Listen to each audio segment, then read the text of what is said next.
The advice and opinions expressed by the host of Autism Live and her guests are meant solely as suggestion and should not be in any way construed as child-specific advice. The Center for Autism and Related Disorders advises working with a board-certified behavior analyst who has experience with autism before starting any intensive behavioral intervention. Any choices you make in determining your child's treatment are completely at your own discretion.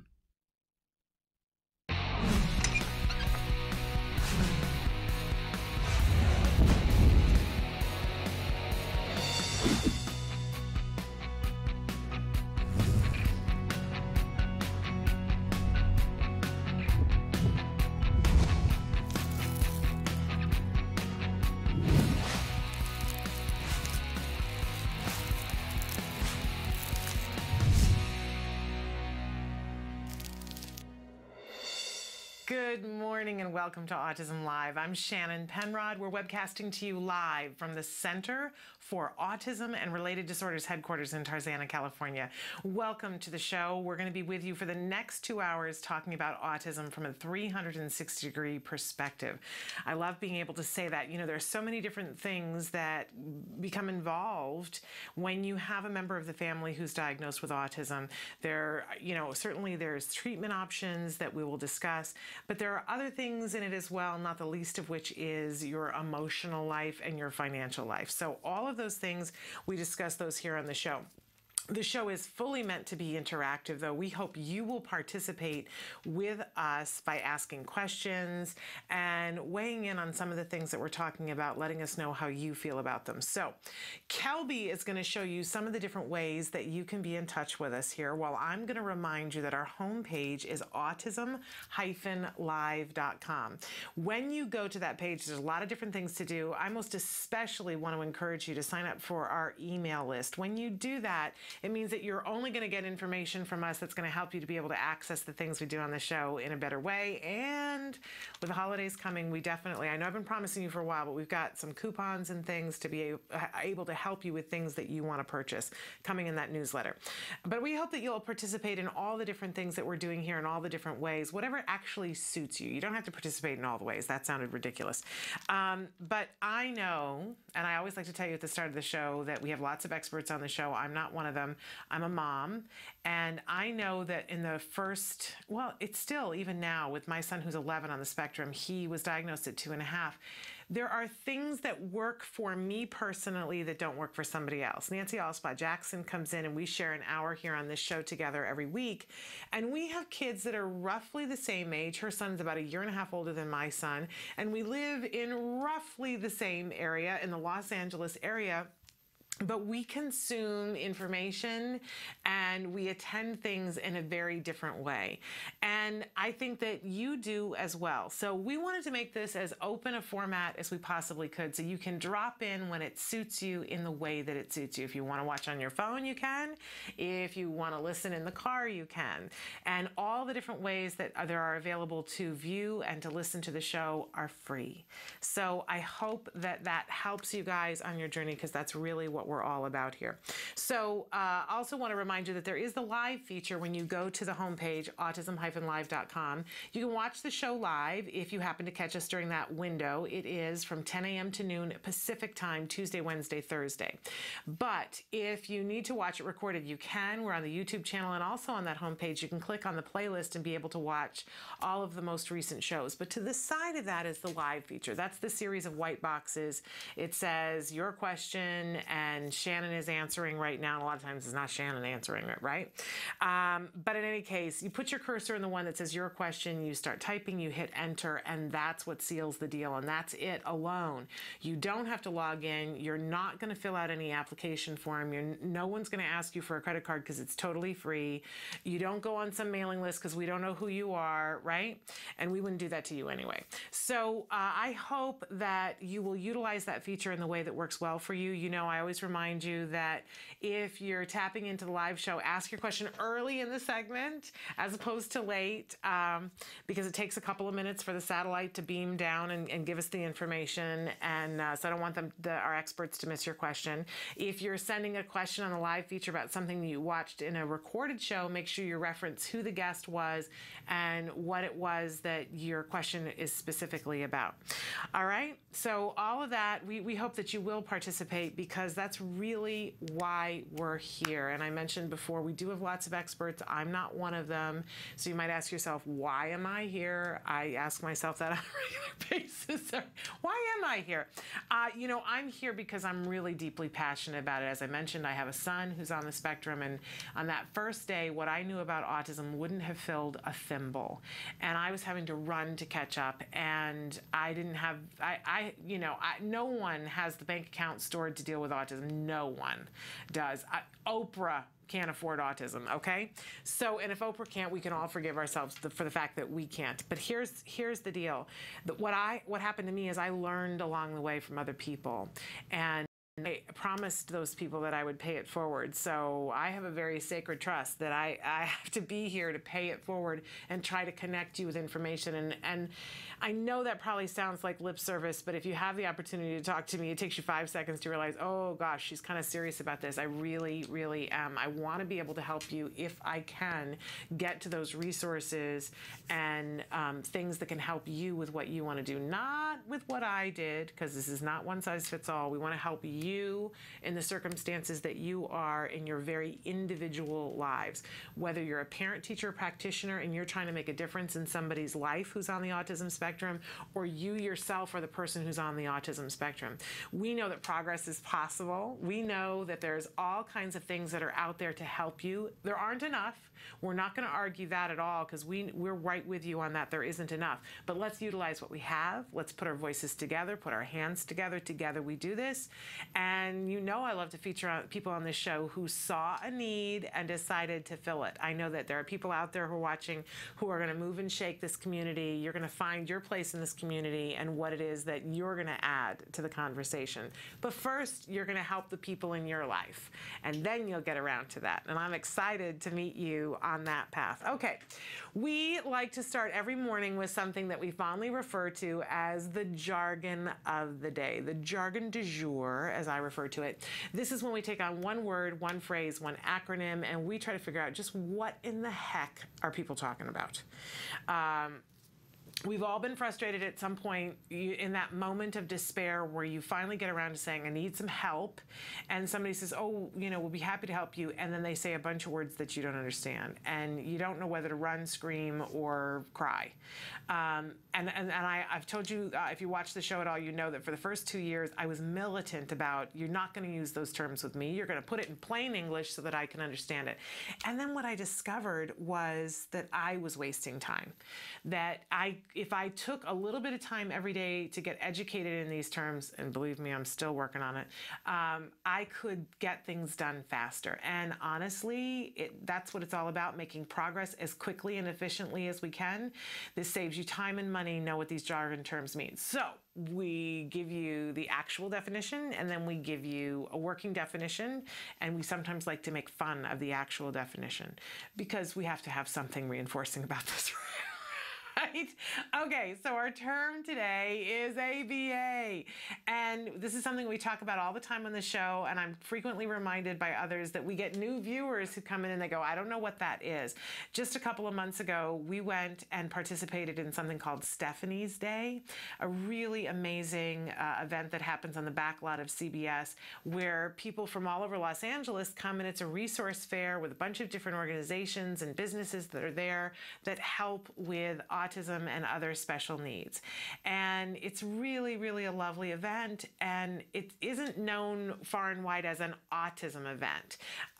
So you get a lot of people that come to that it's their first time going to anything where autism is going to be talked about intensively.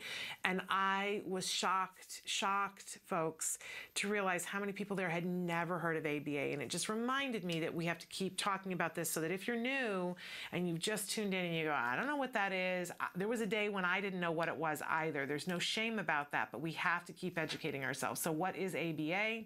Here's our working definition, our actual definition. ABA, it's applied behavior analysis.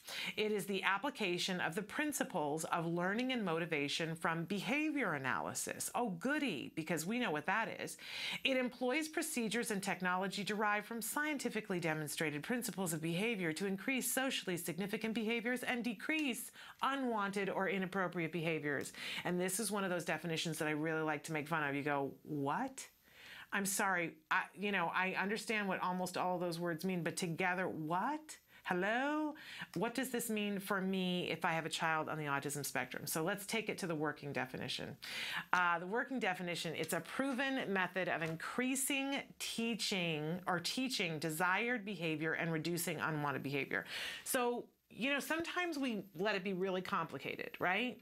But if you think of it this way, when you have a child on the autism spectrum, they have a bunch of behaviors going on that you look at and you go, I don't know why that's happening.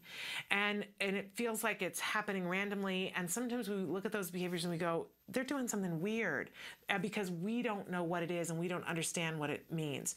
Well, all behavior is just communication. And they're really, when you get right down to it, there's nothing all that weird about behavior, because if it fills a need, then that's not weird, right? It's just we don't understand what the behavior is. We don't understand what the communication is. But if you really look at autism and if you're a parent or a teacher or practitioner and you're looking at the child and you see that this is a child who has lots of great things going on, right? But they've got some things that are getting in the way of the great stuff. Maybe the child is flapping their hands, or they're rocking, or they're humming, or they won't make eye contact, right? Or a whole host of other things. Maybe they can only line up cars and that's all they can do, and that's the only way in which they can play. It's all just behavior, and it fulfills a need. But what if we could decrease behaviors that were getting in the way of learning? What if we could have a way of decreasing it or getting rid of it altogether, right? And increase their ability to learn things that are going to be useful to them, like how to request something. If we could get the child to stop rocking and doing this and getting upset and having a tantrum when they're hungry because they don't know how to ask for a cookie, and we could get them to say cookie, say for instance. So we're teaching something and we're decreasing this and the need to do this to ask for the cookie, that would be life-changing, right? That's what ABA is all about, being able to decrease behaviors that get in the way of learning and communicating, and increasing behaviors that teach and help communication. That's all ABA does, is it shifts things to something that makes everything possible. When I think about my son in the early days, and what he had to do to get what he wanted, he had to kick, he had to bite, he had to throw a tantrum, he had to hit his head on the kitchen floor, because he didn't have a way to say to me, I'm in pain, I'm hungry, I'm frightened, I'm cold, I'm hot. He didn't have a way of communicating that. His brain wasn't wired to pick it up the way other kids would pick it up. But as soon as we gave him the means, we were able to teach him through ABA the means to be able to communicate those things, then he didn't have to kick to be able to do that. He didn't have to hit his head on the floor anymore to be able to do that. He didn't have to bite another child to be able to get the toy that he wanted to play with.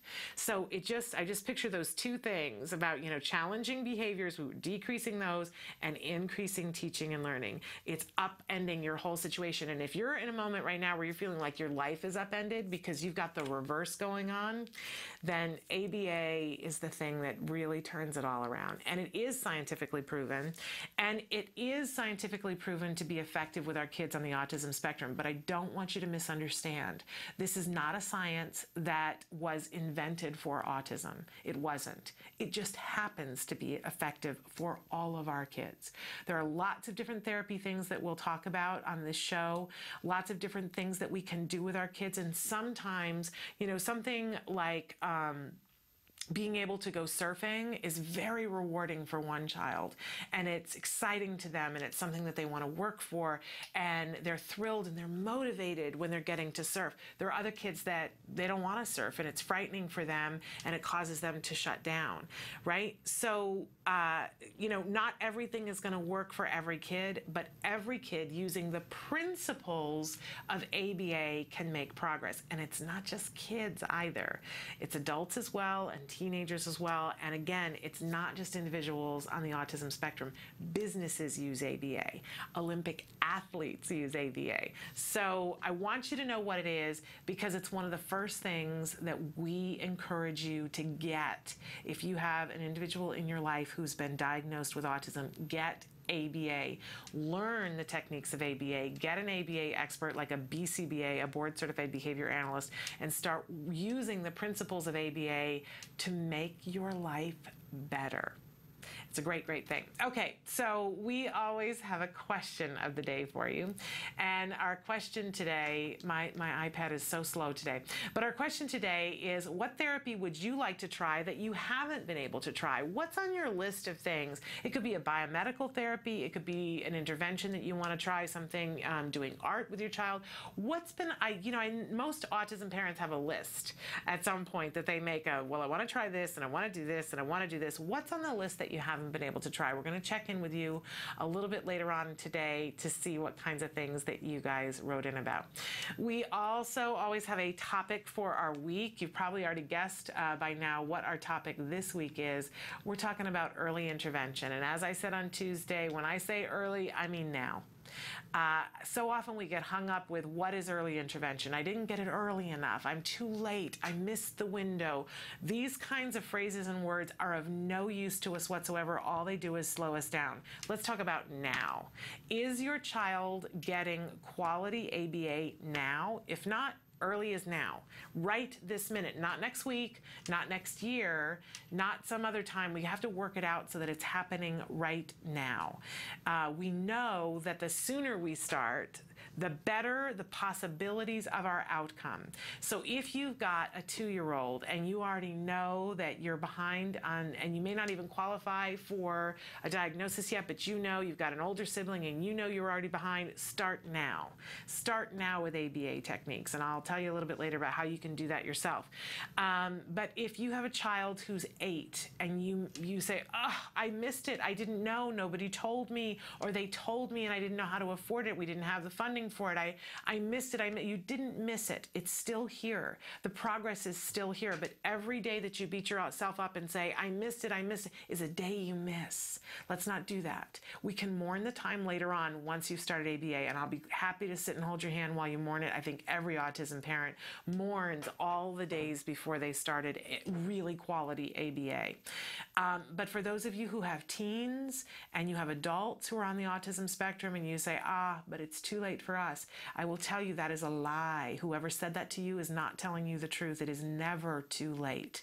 They do ABA with people in nursing homes. So it is a lie.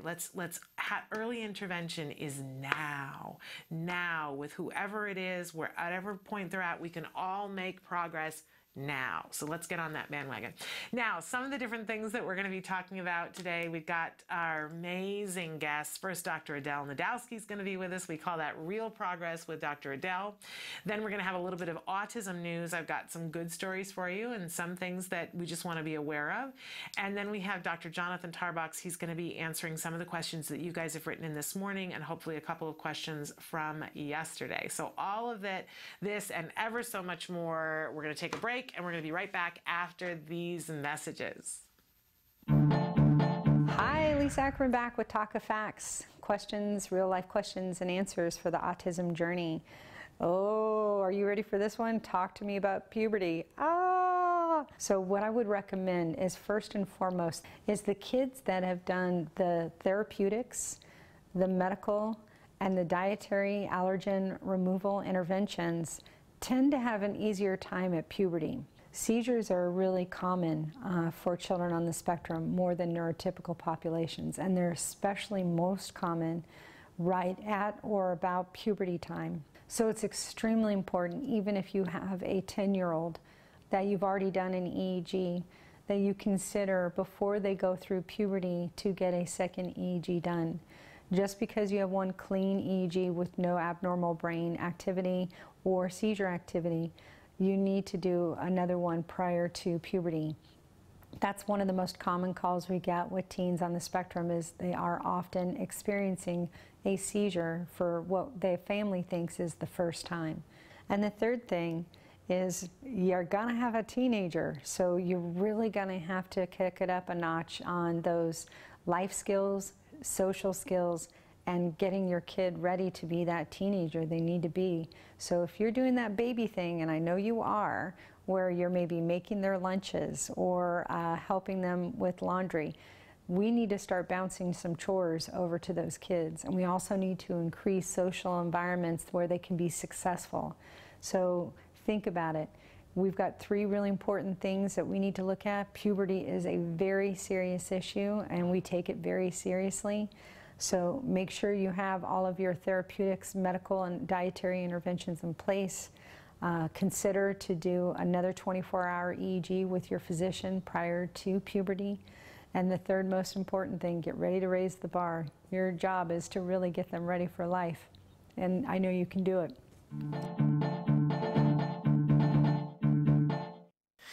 Welcome back to Autism Live. We're going to do things a little out of order. We're going to do a little bit of news just really quickly here for a second. Couple of really interesting things. There's a new study that came out today, was publicized today, that autism is much rarer among Israel's Arab and ultra-Orthodox societies.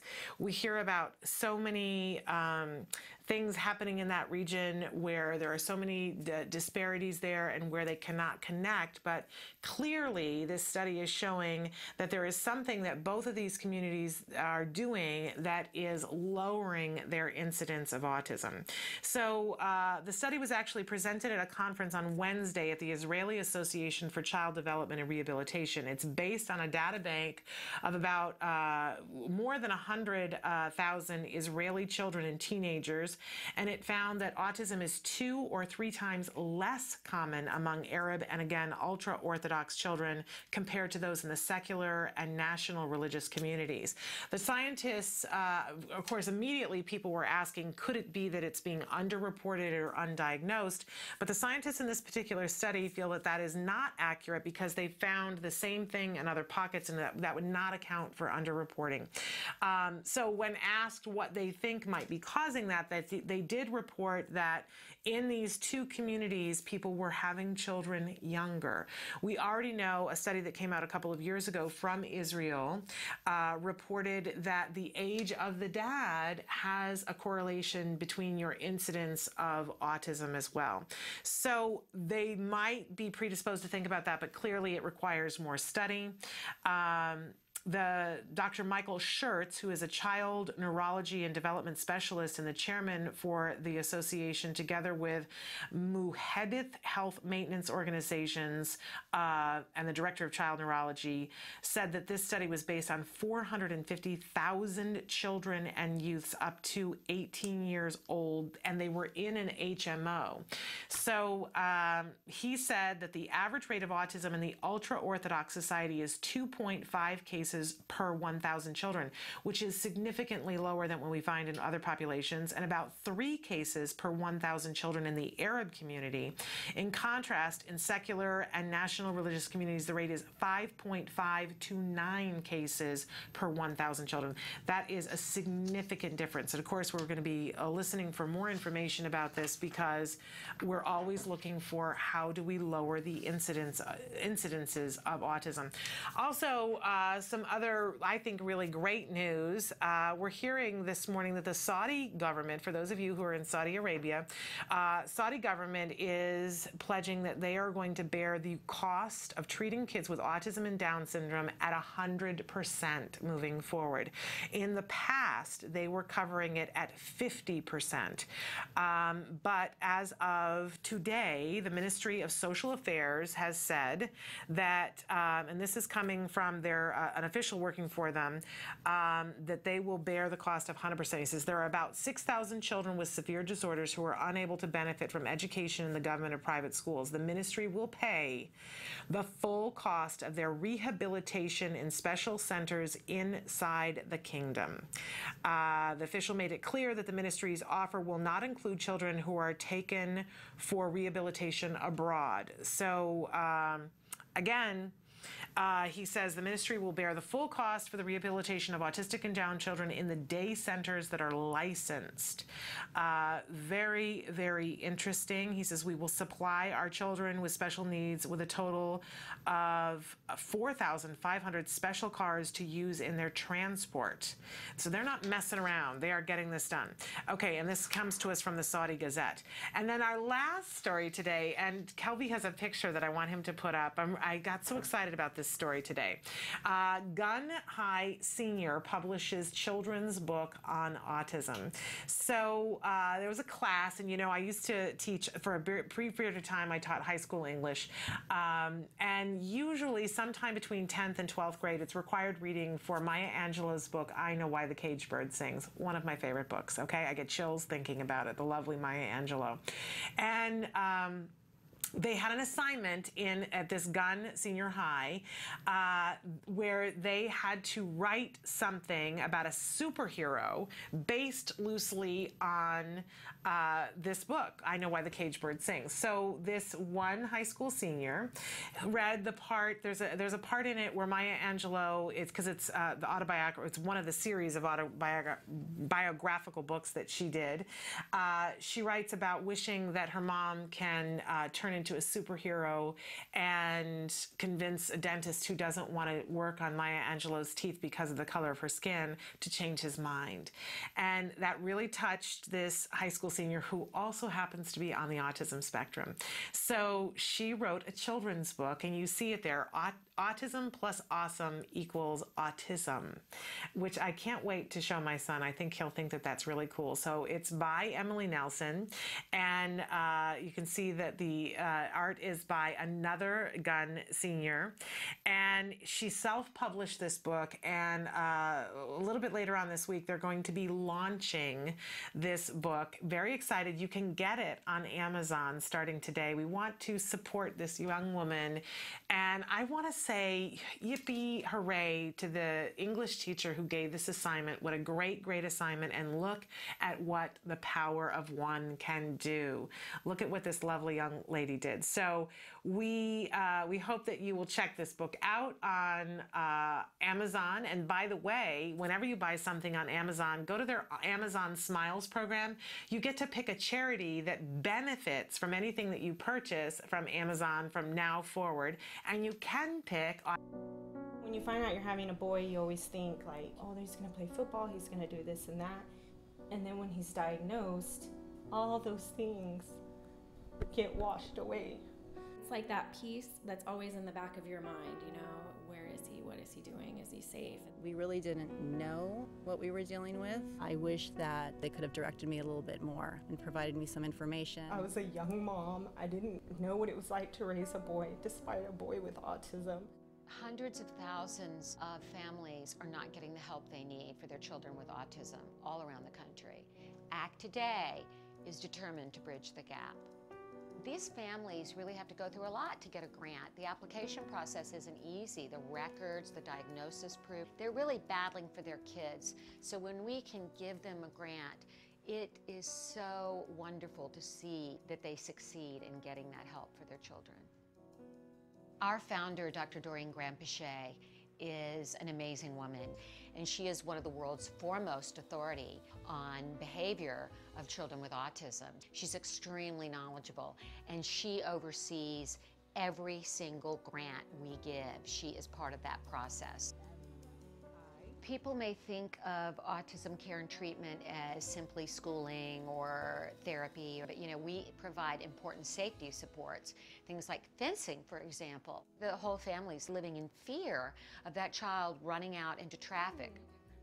I recently delivered an iPad to a little boy with some of the apps that are out there for children with autism.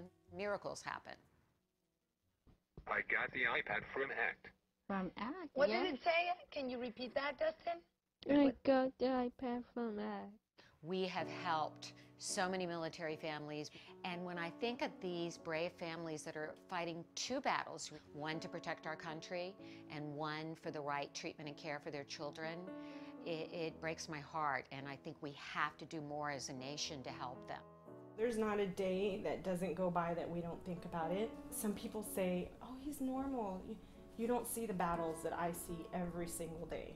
My husband does have to deploy, and when they get on that bus, that might be the last time that my kids ever see them. So I called, and they informed me that he had received a grant, which was like a blessing from above. I was just like speechless. I just started to cry because, you know, without it, we would have been lost.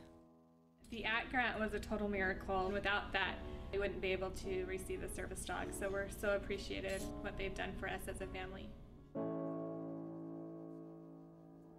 Recently, ACT Today funded a program for military children with autism in San Diego, the Inclusion Films program, which is run by Joey Travolta and teaches kids on the autism spectrum literal filmmaking skills. They learn how to make a movie. Are we ready?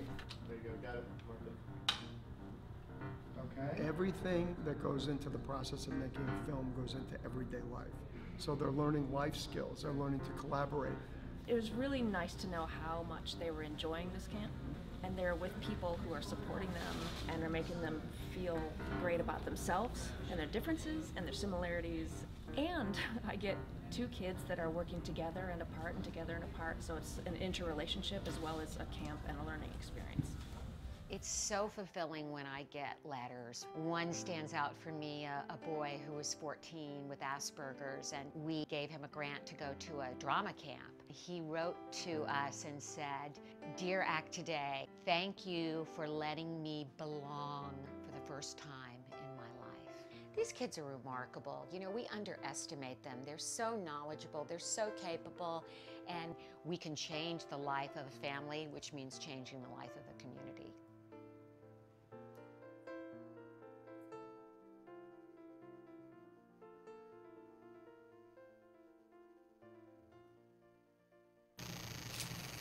Welcome back to Autism Live. If you're watching us live, there may have been a brief interruption in the stream. Gremlins. I don't know how to explain it. Might have been a solar flare. I don't know what. But we're back. We're here. We're live. And we are also here with Dr. Adel Najdowski. And we welcome you back to the show. We were away last week. It wasn't that you weren't here. We weren't here. So people didn't get to see you last week. But we're thrilled that you're here. Dr. Najdowski is a brilliant mind in the field of autism. Someone that, one of my go-to people whenever I've got something going on. And she has helped me over the last few years to be a much better parent. She was one of the co-creators of Skills. So we call this segment Real Progress with Dr. Adel. She helps us to figure out how to get to the progress, because really that's what it's all about. So we welcome you back. Our topic this week, all week, has been early intervention. And in talking about this with you, you mentioned that sometimes people, when they're starting out, they have no idea what that looks like, what it is, what their expectations should be. And we thought it would be a great opportunity for you to talk about that a little bit. What does early intervention look like? Yeah, it's very interesting because people don't necessarily know exactly what they're signing up for when they decide they're going to be doing early intervention for their child. And so, you know, you start off by simply outlining what's going to go on and what it's going to look like so that you can set up expectations, because it really kind of comes into their life like huge. Like a freight train. If it's really good, effective, intensive early intervention, it should be a freight train that's coming in, and things are going to work differently in the family for a while. Yeah. And I just started a new client recently, and we had an initial meeting where we set up and all the expectations, what it was going to be like, described all the different clinical positions and what everyone's roles are going to be, and things like that. And the parent was pretty overwhelmed. She didn't realize that, you know, it would require so many hours and people were going to be in her home and all of this kind of stuff. So, but that is frequently what we're talking about. Not always now, because now there's center-based systems as well, where you might be dropping your child off for a portion of that time, but it's still going to be a lot of hours, and at some point they're going to be in your home. Is that right? Yeah. So a lot of center-based models are happening, or non-public schools where you can drop off your child. That's a lot less intrusive for the family. There's obviously advantages and disadvantages to each of those, whether you do it in a home or a center or a school. But oftentimes kind of the more traditional approach has always been going into the home. Yeah. And with each new child who starts treatment, you get authorized for a certain amount of hours per week by your funding agency. And some kids get still 30 or 40 hours a week. Other kids get a lot less. But even with a kid who's, let's say, going to school full-time and getting maybe like 10 or 15 hours a week, that's a lot of hours that you're fitting in after school hours and on weekends. Yeah. And sometimes you don't even get a single day off. Yeah. So and people have to prepare themselves for that. Yeah. You know, it's an interesting phenomenon right now that I've been talking with a lot of parents recently, that in the previous years to this, before we had the insurance mandate, parents had to fight for that. They had to fight tooth and nail to be able to get the funding for that. And so while they were fighting, they would hear stories about what it was, and they would keep fighting for it because everybody said, you have to do it. It's a little bit weird to me now that people will go in, it's great, don't get me wrong, that people will go in, their child gets diagnosed, and they say, okay, so here's your prescription, and they don't know what they're getting because they didn't have to fight for it. So it's sort of like a cold shower for them. They go, 40 hours a week? You want me to do 40 hours a week with my 3-year-old? Are you nuts? And of course, nobody is nuts. That's really the ideal, correct? Mm-hmm. I mean, and I don't really see very many 40-hour-a-week kids, honestly, anymore. A lot of times, even when families are getting this amount of funding, they're not using the hours. So they choose not to use the hours, actually, because they want their child to be doing other things, and they've got them signed up for all sorts of other therapies and things that they're doing. They don't see the importance. And so we sometimes get in a struggle of trying to explain to them that the research shows that this is an effective thing for kids with autism, but it's at a high dose, you know. Yeah, I need their number, their phone numbers, and their addresses. I need to go talk to them in all seriousness, and I know you can't give them either phone numbers and addresses. I'm kidding. But, you know, for me and for so many of us who have walked this walk, for people to be offered it, we fought so hard for them to get it, and if they don't know how to use it well, that breaks my heart. Yeah. We need to fix that, and everyone within the sound of my voice needs to hear what the doctor is saying. Yeah, well, I'll experience parents saying, like, well, but I want them to have occupational therapy, and I want them to have speech therapy, and I want them to go ride these horses and do all these other things, and so I know that I'm funded for 30 hours a week, but I can only open up my availability for 15 hours a week or something like that. And then we have to try to explain to them that the amount of progress we're going to make is going to be a lot less, and provide, you know, some backing in terms of scientific research showing that we know kids make really great gains when they get a lot of hours. Yeah. And we don't necessarily know if we're going to be able to make those kind of gains. And the truth is, you can ride the horse later on, and if you're able to ride the horse with less challenging behavior and learn quicker, the horse riding is going to be so much more fun a year or two down the road. Right. I know that's hard, but that's the reality. But the way that I look at it is, like, if your physician told you to take a medication at 100 milligrams every time, twice a day, you're not going to just decide, I think I'll just take 50 and think it's going to work. So sometimes that's helpful as a way to talk to the parents about it. Yeah. But anyway, in setting them up for what to expect, there's usually a team of interventionists that will work with each family. It includes a clinical supervisor who does supervision hours. That involves meeting with the whole team, usually every other week, and actually practicing skills together and giving feedback and everything. And then in between that, the actual interventionists do the direct teaching. They go into the home, or if the child's dropped off at the center, then they work those however many hours, the 30 hours, the 40 hours, whatever's been funded. Okay, I'm going to have you take a break right there, and then when we come back, we're going to talk about, because we show the A word, so you get to see a little window into what some of the early intervention looks like, but I don't think you get the whole perspective of everything about what happens when a therapist shows up at your door, and I want to talk about that a little bit so people get an idea of what a session kind of looks like and feels like. So stick with us. We're going to talk more about early intervention with Dr. Adel Najdowski after these messages.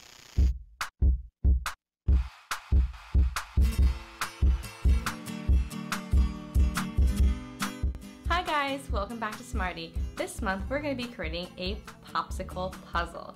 As we do this fun activity, you'll notice these icons will pop up. These icons tell you important information about the skills we're using to create the craft and where you can find them on the Skills program.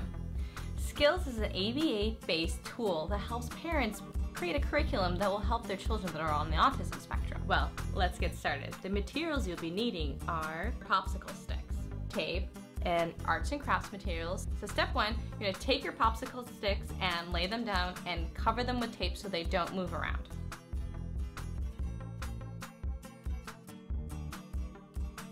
Now that my popsicle sticks have been secured with tape, here comes the fun part.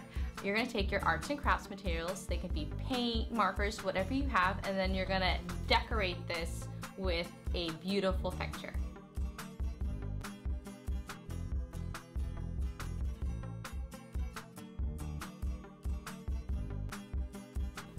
This is the beautiful picture that I made. Now what I'm gonna do is remove the tape. And now, as you can see, they come apart. And here is your awesome puzzle. Now, the fun part is trying to assemble the picture that you just made now that it's all been separated. I hope you enjoyed this activity with me. Until next time, guys, craft on! To find more about Skills and to access all of the lessons you saw in today's Smarty, visit skillsforautism.com and click on the parent icon. Skills, the online autism solution. Welcome back to Autism Live and to Real Progress with Dr. Adel. Dr. Adel Najdowski is here with us, and she's talking with us right now about early intervention, what it looks like, what our expectations should be. And right before the break, I had her stop because I want to talk a little bit about what actually happens when a therapist comes to the door. I remember in the period of time in which we knew that we were going to get ABA and we were going through the process of our funding, that I wanted to read everything, I wanted to see everything online. All I ever saw were pictures of people sitting at a table with a kid and saying, touch this, and I would go, how is that going to help me? How on earth are we going to get to anything good? And how they gonna, if my child could sit at a table, we'd be fine. I didn't understand the big picture, and we show the A word, and I think it shows more of the progression, but it doesn't show everything. It can't. So walk us through, you hear the knock at the door, the therapist comes to the door. What's a typical session like? Well, what are you laughing at? What I don't know. I'm going back in time, remembering when I was 19 years old and I had my first kid, and I think she was 4, and I'm just remembering, what did we do when we first showed up? It was interesting. Actually, the first thing we did is all of us went to the house and we met the family, the child and stuff like that, and tried to just play with her. And I mean, initially it's just trying to build rapport. Yeah. You can't expect to walk in and just start, touch this, touch that, right. Sit at the table, and the child goes, okay, right? Like, we spent a good couple of weeks on when the therapist would say, come here, and then my son would come and he would get a reinforcer for that. That took a couple of weeks. And then it was sit in the chair, and that took a couple of weeks, and because my kid was kind of a tough case. Right. But so building the rapport, that's the first kind of thing that we can expect from the therapist, that they get to the point where the child enjoys being with them. Yeah, so one of the very first things that your clinical supervisor will do is talk to you about potential items to be used as reinforcers throughout therapy. So they're going to want to do interview you and get a list of all the different kinds of things that your child likes. And then they're going to ask you to start depriving them of some of these things so that they're not getting them anymore. Well, and that's the word that you use. That's a technical term, deprive. And I know, it sounds really bad. I want to clear it up for parents, because that sounds like, we're going to deprive them of the thing they love. It means saving it for when the therapists are there. Right. So that if your child... No, I know, because deprivation is the term, and we talk about it here on the show, but those of us who are not in this field would go, we're starving the really child. Awful. No. But if you know that your child will do anything for an Oreo cookie, you don't start giving them Oreo cookies at breakfast. You say, when am I going to need the Oreo cookie? I'm going to need it when my child needs to learn the most, which right now is going to be when the therapist is there. So that's what they call a state of deprivation. It doesn't mean that weeks have gone by since they had an Oreo. It means that we're just going to save it. Here, save, when she says deprive. Sorry, I'm not going to say that again. No, because it is the technical term, and we need to learn the term. All right. We do, but I just want to make sure that nobody gets the wrong impression of because deprivation means something else outside the field of autism. Well, it's really funny because when we were first writing all the lessons for skills, we would, we actually had a line in there that said, the child is deprived of blah, blah, blah, and then the next step would be contriving a situation so that they would ask for it or whatever. Right.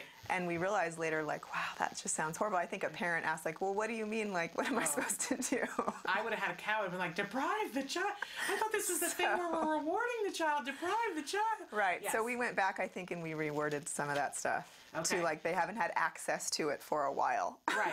But it's important that we all know, and it's one of my missions on this show, that we all get good at the jargon terms so that eventually we don't have that reaction when you guys say deprived. It's not the deprived that we have learned in previous years in junior high vocabulary. Okay. Okay. So anyways, and we might even need the family to go out and buy some new toys and things, but we'll have like certain edibles and toys or whatever, and they're all going to be used for during therapy. When they show up for their first session, the first thing they're just trying to do is get the child to want to be near them, to look at them, things like that. So they'll have tons of these reinforcers, and they'll be delivering them frequently for all sorts of positive behaviors. And they will be trying to get the child to play with them and sit near them and come to a table and sit down, even if only for a second, to get a reinforcer and then go back and play again.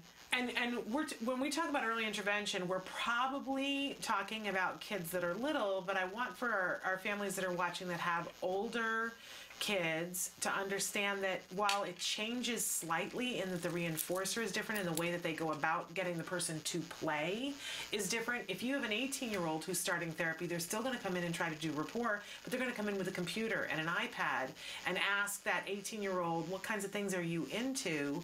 And they're going to try to build, rapport that way. Since you said the topic this week was early intervention, I was focused on that, but some of our older kids, we actually put together a token economy system, but it's built into an allowance. So they earn money for all sorts of behaviors built into an allowance, and they even learn to self-monitor it and things like that.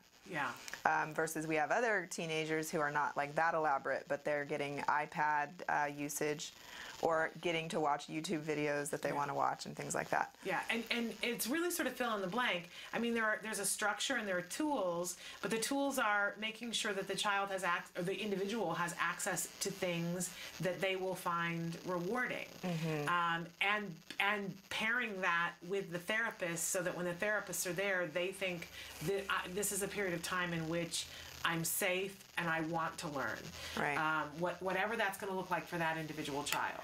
So, but going back to early intervention, they're going to focus, these therapists when they come in are going to focus on basic key skills initially. So it is going to be things like getting them to sit down, to give eye contact, to maybe engage in vocal imitation if they need it. If they don't speak at all, they're going to use some other strategies to try to get them to start speaking.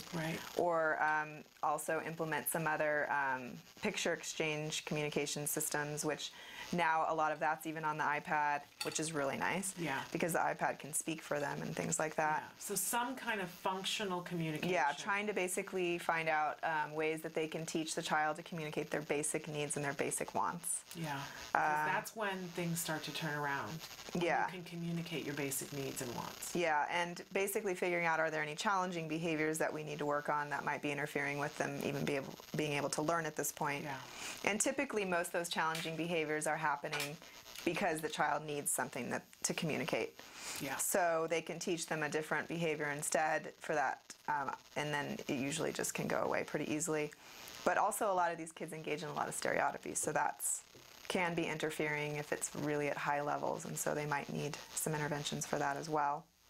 And all of this, when the therapists are coming in, at some point there is a meeting on a regular basis. At CART, it's every 2 weeks for early intervention, where everything is communicated with everyone in the team, and the parents are part of the team. So one of the things I want to tell you is while the therapist is there, the supervisor will have put together a logbook. It will have all the different lessons that they're working on. We're now moving towards an electronic logbook that'll all be on an iPad. And data collection and everything, so there's not going to be a logbook in the future, but they're collecting data, so we're always collecting data. That's how we know if what we're doing is effective. Without our data, we really have no idea if it's working or not.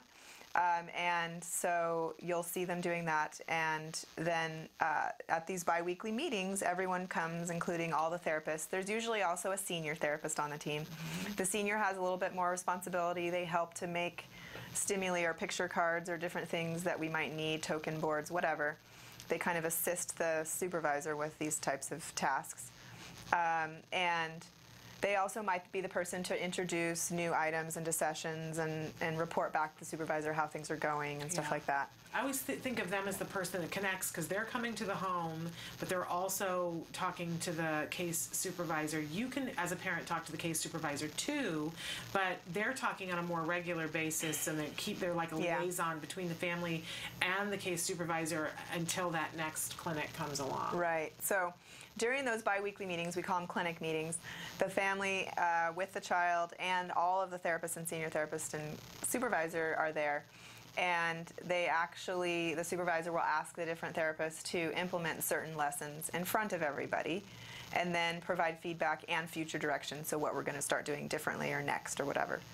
And I just want to say that one of the other things that I'm hearing from a lot of people is that a lot of parents aren't understanding the importance of the clinic, and they're not understanding the importance of their attendance at the clinic. And I know that I'm incredibly lucky that I'm still married to the love of my life, who happens to be the father of my child, and I know that that is not everybody's circumstances, and that sometimes you're living in separate households and you're having a really hard time even having a conversation. But I will say that when you prioritize and say our child's health, you know, would you both be in the waiting room if your child was going into surgery? And if that's the case, then find a way for both of you to be in the room for the clinic.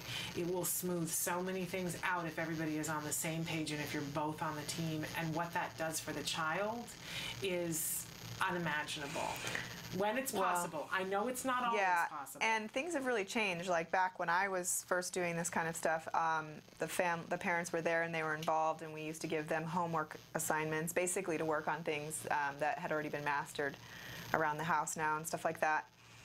But nowadays I see either only one parent's coming, and even the one parent is excusing themselves from clinic to make phone calls, and they're doing business and work during clinic times, and they're not they're checked out. And we all understand why. We all understand why, and the fear and everything around that. And it's hard. It's hard to be in the clinic. I'm just going to say that I went to every single clinic that my child had, and so did my husband, and they were all hard, and every single time I went down to the car afterwards and cried. I'm just being honest. It was emotionally draining, and that is what I did. And honestly, if somebody could have said to me, you know, there might be a way that you could get out of this and it wouldn't harm your child, I would have jumped at it. But I do want to take a moment and say to all the parents, we can't. You have to be there. What is the reason why you would cry after every clinic? Because you can't imagine how difficult it is every 2 weeks to go in with a group of people, and there is an element of it that's parenting by committee, and you have to give yourself over to the fact that I don't know everything. You have to humble yourself to come in with a group of people that are often younger than you, who are going to tell you what your child needs. You watch your child make progress, which is emotional. You watch your child not make progress sometimes, which is emotional. And you get that thing every 2 weeks where you go, okay, we've come this far, we still have this much further to go. And it's emotional. There is no part of hearing where your child's at, whether it's good or bad or the same, that is not emotional. And sometimes it's boring. I mean, I'm just being honest. Sometimes it's boring. You sit there and you're watching your child do the same thing. And sometimes it's the only time in 2 weeks that you get a moment where you're not, you know, like hands-on something. And more than once, I fell asleep on the couch in the clinic. I'm just being honest. But my tuchus was there, and my husband and I would elbow each other and go, get it together. And sometimes bring something in to drink. I also say that the card therapy rooms that we went into, we called one of them the brain tumor room because it had a light that flickered, and it would make me nuts. I would get a headache. Is this the old office? It's this building still. But people are in their office space in there now, and I feel bad I think they fixed the light after I complained about it because it would give me a headache every single time. But it's stressful, right? And so I'm not candy coating, sugar coating anything. It's stressful, but you still have to be there. It's stressful when your child has surgery too, but you're still there.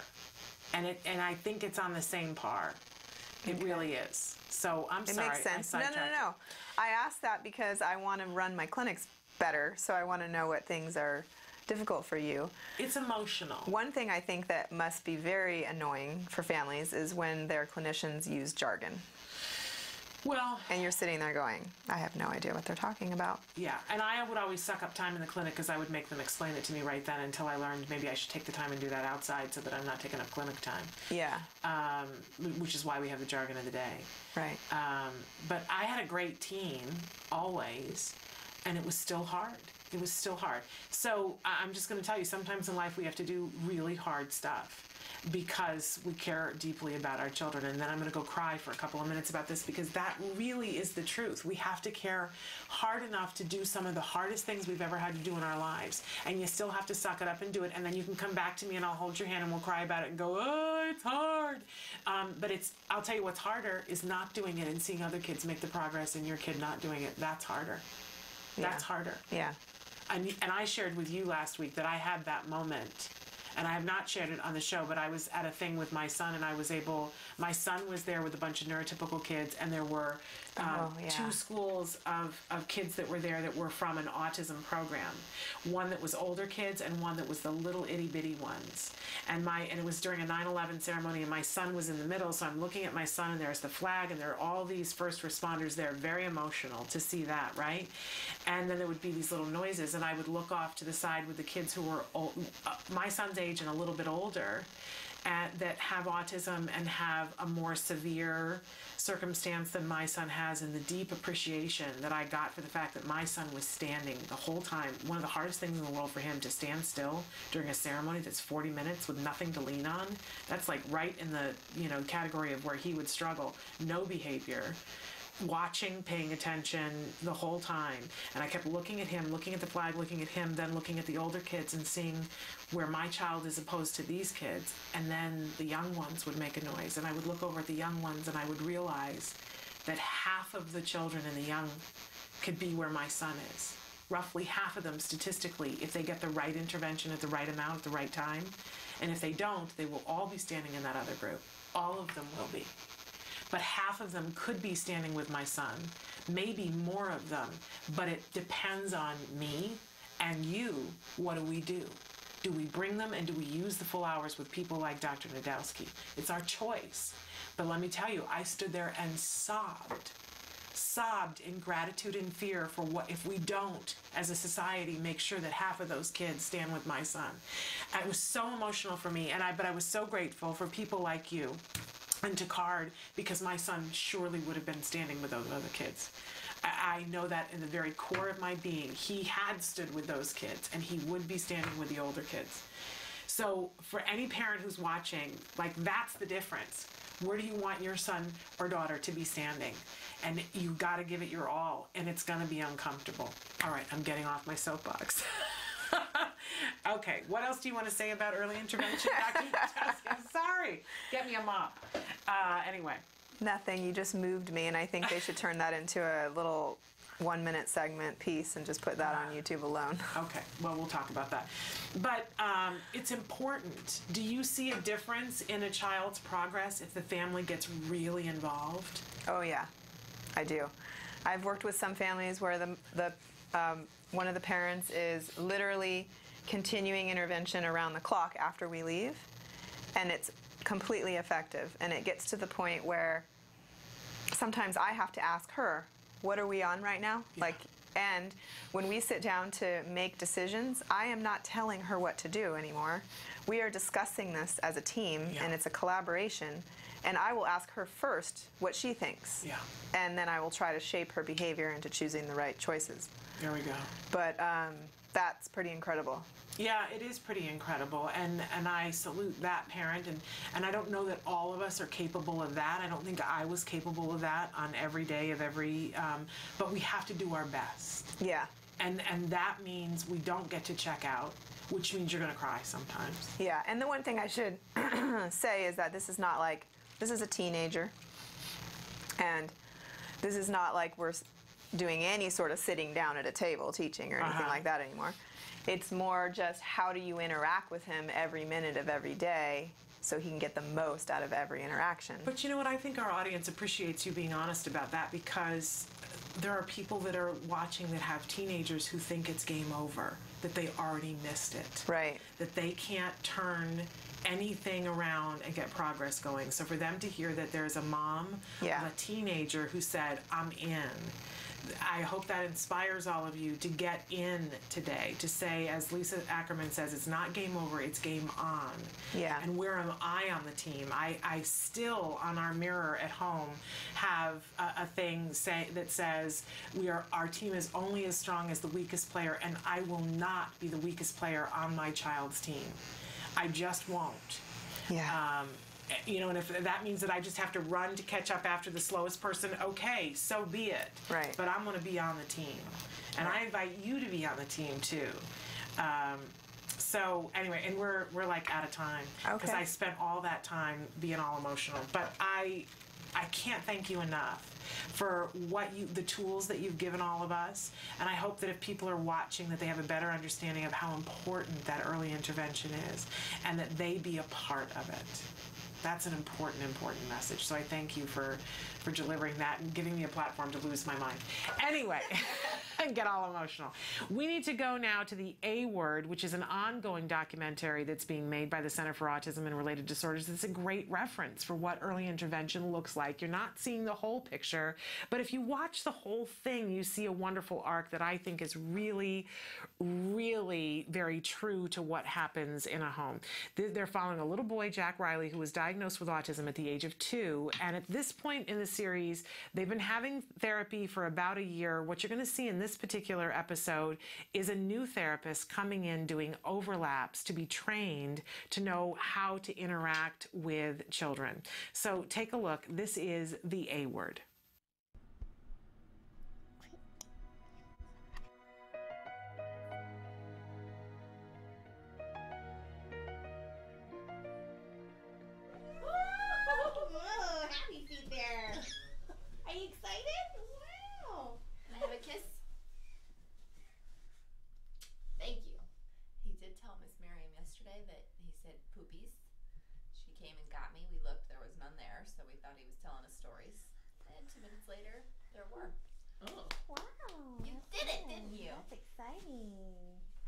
She's always a new therapist and is having an overlap with Jessica. She will be doing fieldwork training until she is ready to independently work with a child. In order for She's Away to work independently, she must first pass a theory-based test, which is her knowledge of autism, and then second, she must pass a field evaluation, which is an overlap where she applies what she has learned. If I want to do actions, then it looks like they're just doing maintenance right now. Do the ones that he already has mastered. And that's in a separate bag, okay. Yeah. And then you would just be asking, what is the little boy doing? The boy is playing. Okay. It should be his answer. Okay. Jack Riley, my name is She's Away. Hi, She's Away. Hi, She's Away. Oh, very good. Give me a high five. Yeah. Okay, so Jack, what would you like to do after we do a program? Would you like bubbles? Puzzle. Oh, puzzle? Okay, we can do puzzle. Since we're using the puzzle as a reinforcer, don't give it to him yet until you do the program. Because now he's like, well, I already got the puzzle. Yeah, so why should I? Why should I work? What is the boy doing? He's sitting. Oh, good! One sticker. What is this man doing? Yeah. What is she doing? He's kicking. Yeah! Good job. What is he doing? He's right there positive. Yeah, that was great. So bring up some other ones too. She's bus rider. What are they doing? She's hugging. Yes, they're hugging. Are you taking data as you're going along? Yeah. Okay. What is he doing? He's sweeping. Oh, yeah, you're so good. He's sweeping. So make sure you write the stimuli too. Yeah. It's like, I don't want to take too much time. Should I just be quick with it? Yeah. Okay. What are they doing? He's playing. Yeah, they're playing. Good job, Jay. Playing blocks. They are playing blocks. You're so smart. What is he doing? He's playing. Yeah, another one. He's playing blocks. He's playing blocks too. He's playing cars. He's playing cars. That's right. What is she doing? He's playing. Yeah. What are they doing? He's playing. Yeah, you finished. Good job, Jack Riley. Give me high fives. Can you do high fives? Yes. Okay. You ready to play with your puzzle? Okay, here. Where's the cow? Where's the cow? Oh, good job. What does he say? What does the cow say? What is he? Moo. Hi, monkey. You want a pillow sandwich? Okay, go get me the pillows. Will you show Shizu how we do your pillow sandwich? I want to see this pillow sandwich. Okay, ready? One. Hold on. Can you let go? Hold on. 1, 2, 3. Ah! Squash! Pillow sandwich. It's a pillow sandwich. And here we get there's a lot of opportunities for him to ask for things. Like if he wants more of jumping, more of pillow sandwiches. It's called man training. Oh. So what we're doing is we're giving him frames because he knows that I want and give me, but we're trying to teach him a new frame, which is can I have something. So how we prompt him is something that he really, really wants, like pillow sandwiches or having you pick him up or something. Okay. And I've been prompting him with a partial verbal with just the cup, and he knows to say, "Can I?" Okay. So I mean, we could track that later, but this is just one of the opportunities that you can use to to do that program. Do you want more? When you say, "Can I?" Yes, you can have pillow sandwich. Come here. Crash! Ask her. Say, "Can." Okay, come here. Let me see you.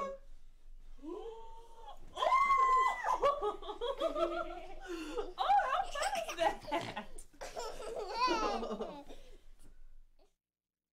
That was the A word. I want to encourage you to watch this entire series, catch it wherever you want, drop it in the beginning, in the middle, in the end, wherever it makes sense for you. But think of this as another tool in your tool belt. This is all the show is about giving you a tool belt and giving you choices of tools. You stick them in your tool belt and you decide, oh, okay, today I need this tool. I'm going to use this one today. And maybe every day you don't use all the tools, but they're there when you need them. And this is just another one of the tools in your tool belt. If you need to get an idea of how to start, great tool. If you have the friend who's saying, I don't really understand what you're doing, once you start your early intervention, I think back to the early days when my friends were saying, I don't really get it, what's happening. And I couldn't have people over in the beginning. We needed to sort of get our rhythm going, but it felt like we were pushing people away, and I wished I'd been able to say to them, here's what we're doing. Watch it with another family to get a feel for how busy I am and how much is happening in our household and why I can't talk to you all the times you want me to talk to you. I wished I'd had that, right? Or to be able to send, we had a couple of relatives come and visit with us at different times. One in particular, I think he was 14 at the time, my nephew came to visit us, and he stayed with us for like a week. And so here he is as a teenager, and it's summer, and I want to go places, I want to do things, and I said things are going to look a little weird around here, and therapists are going to come, and they're going to be doing stuff, and sometimes we're going to involve you, and sometimes you got to stay in a room and not come out into the living room when he's doing therapy. And it's it was very eye-opening for him. And when my mom came to, for her, I wished I'd had the A word to show her, to say, look, this is what we're doing before you come, so that you get an idea. So use that tool in all the ways ways that you can. And even if you just want to use the A word as a way of looking at how do we reinforce a child. Because sometimes we get bogged down in these ideas about, I remember what Dr. Najdowski was talking about when we started with CARD. We were given this document that was, I want to say, 50 pages long. And it listed all of these different things, and you had to put an X in 3 different categories. Is your child, like, you know, doesn't care at all about this? They somewhat care about it, or they really care about it? You know, like things like stuffed animals, and then there were like pages of food, like what's reinforcing to them, and, you know, television kinds of things, and computers, and all these things to give them an idea of what might be reinforcing to your child. And it was just mind-boggling, all these things that I'd never really thought about. But then when you stop and watch the A word, you see it in practice, and it all starts to make sense. Like, who would think that smushing a child between 2 pillows and letting them fall down on a bed would be the single greatest thing for that child? And yet, for a lot of our kids, that's a very cool thing. For our kids that need that sensory squishing kind of thing, I'm ashamed to admit that we still have the couch that we had when my son was doing therapy, and the pillows and cushions all come off of this couch, and it is so weather-worn. I've sewed it back together so many times. If you came into my house, you'd be like, what is wrong with you? You need a new couch. But we still have it. It's still, you know, still plugging along. But, you know, we would start a session with our son, and I would come out after as the session was ending, and it would look like the couch had exploded in my living room, because they would take the cushions off, and they would be laughing and saying, we're making a gem sandwich, and they would put in between 2 cushions, and they would, you know, just kind of push down, and then he would just laugh, and then they would go and do something, and they would say, come here. And so he would run over to them. Why? Because he knew that he was going to get something fun. And so that was one of the ways that they taught him to do, come here, and he would run over, and they would stick him between the 2 cushions, and kind of jiggle the cushions a little bit, not anything hard that would hurt him, but he would just laugh, and then they would let him get up, and he would run across the room, and they'd say, come here, and he'd come and do it again. They would do the burrito thing with we have these big, long, gushier cushions that are the pillows on the back, and they were long, and they would make a burrito out of gem where they would fold the pillow up, and it's why my couch is so beat up. One of the reasons, and the fact that the dog eats it on a regular basis. TMI, I know. But they would do, it's a gem burrito. I can just hear Peter going, gem burrito, and he would squeeze him. And it did a couple of things. Not only did it reinforce him, but for our kids who need sensory, some of our kids need to be combed. And you can do it. They have these very light brushes that are great. And, you know, if you've never tried it, they sell them in massage places. It's great for us too, and it removes dead skin. And some of our kids love that because it's gentle and they really like it, and it feeds whatever they need sensory. But other kids, they need squishing and need like that kind of a sensory thing. And my son, I could tell when he needed to be squished because he would try to climb onto my head. If he would climb onto me and get anywhere close to my head, I would go, oh, we need some head squishing. And all I would do is take his head and just do this to his head, and it helped him to realign. It helped him to get back in touch with, I don't know if you've ever experienced what it was explained to me by a really good OT once. If you've been sitting at a desk when you're really, really tired, and there's a moment in time when you're starting to go to sleep where you lose track of where you are in space, and you jerk back awake, and it's like, you shake for just a second because you don't know where you are in space. Well, imagine if that happened to you when you were awake. If you kind of lose track of where you are, it causes anxiety. And if we, just last night we were at the mall, and my son doesn't like heights. And he was saying to me, he said, I really think I have a problem, Mom, with heights. And I was talking him through it. And we went and we sat in a chair that was close to the balcony thing. And I said to him, you need to sit in the chair and you need to feel the chair underneath your legs. Like feel the chair, like rub the chair and feel the texture of the chair, which is another way of squishing and finding your space and time. So anyway, back to the A word, the pillows does that for Jack Riley. For another child, it might be something else. We need to make sure that if we're squishing them, that it's always safe, that there are things, and that we're showing them what are safe things, like not putting things around their neck, not fully enclosing themselves within something, even a blanket, unless it's incredibly breathable, right? So we need to use caution doing those things, but they're very effective at being reinforcing and being good for their sensory issues. So use the A word. That's what I started this out. Use it as a tool in your tool belt Find ideas for reinforcing a child. Obviously, it's not going to cover everything, and it's very specific to Jack Riley, but it may give you an idea. See how they teach him how to drink with a straw. See how they handle toileting. See how they deal with a new baby coming into the family.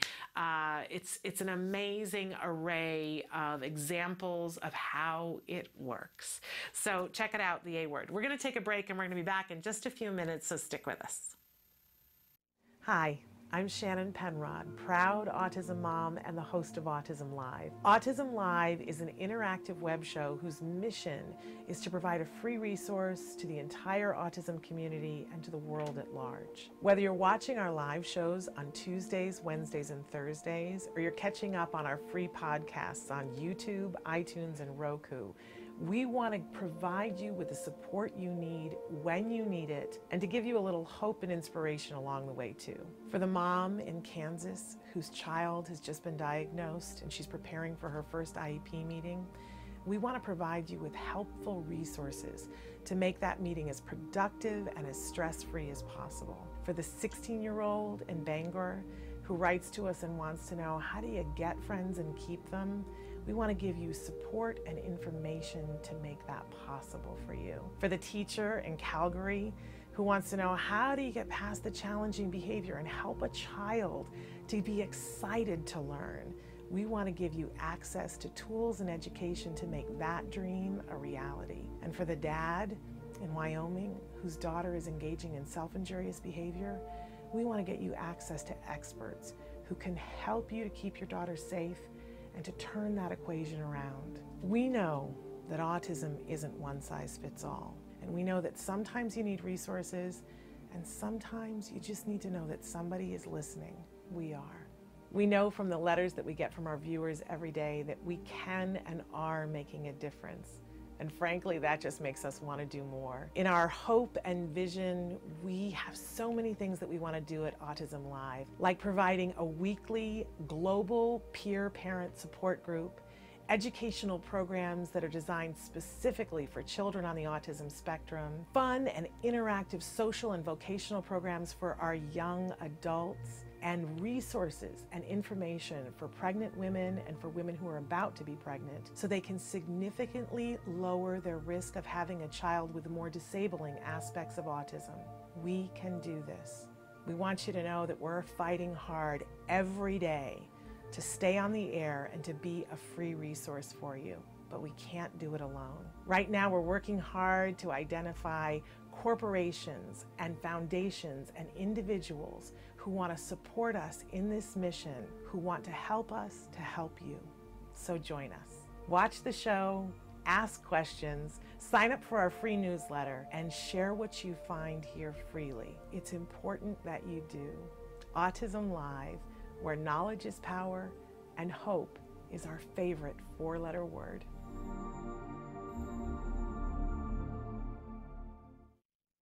What is autism? What is autism? What is autism? What is autism? What is autism? What is autism? I've been asking myself that for a very, very long time. Let me think about that one. Trying to, just, Jeez. Let me think.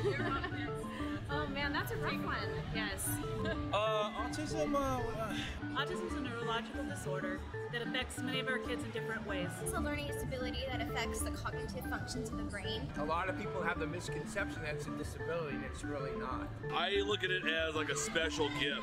When one person thinks differently from another. It's an opportunity for everyone to learn to understand someone that's a little different than them. Autism is the ability to educate. They're given so much talent in different areas.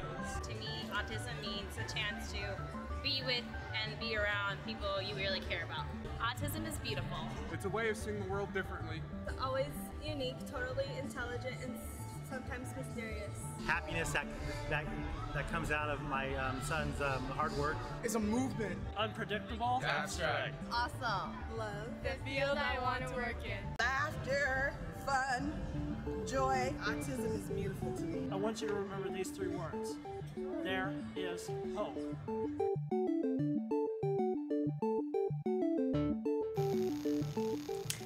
Welcome back to Autism Live. We're so lucky because we have with us Dr. Jonathan Tarbox. He's the head of research and development at the Center for Autism and Related Disorders and the director of the Autism Research Group, and just an all-around amazing individual and with a brilliant brain.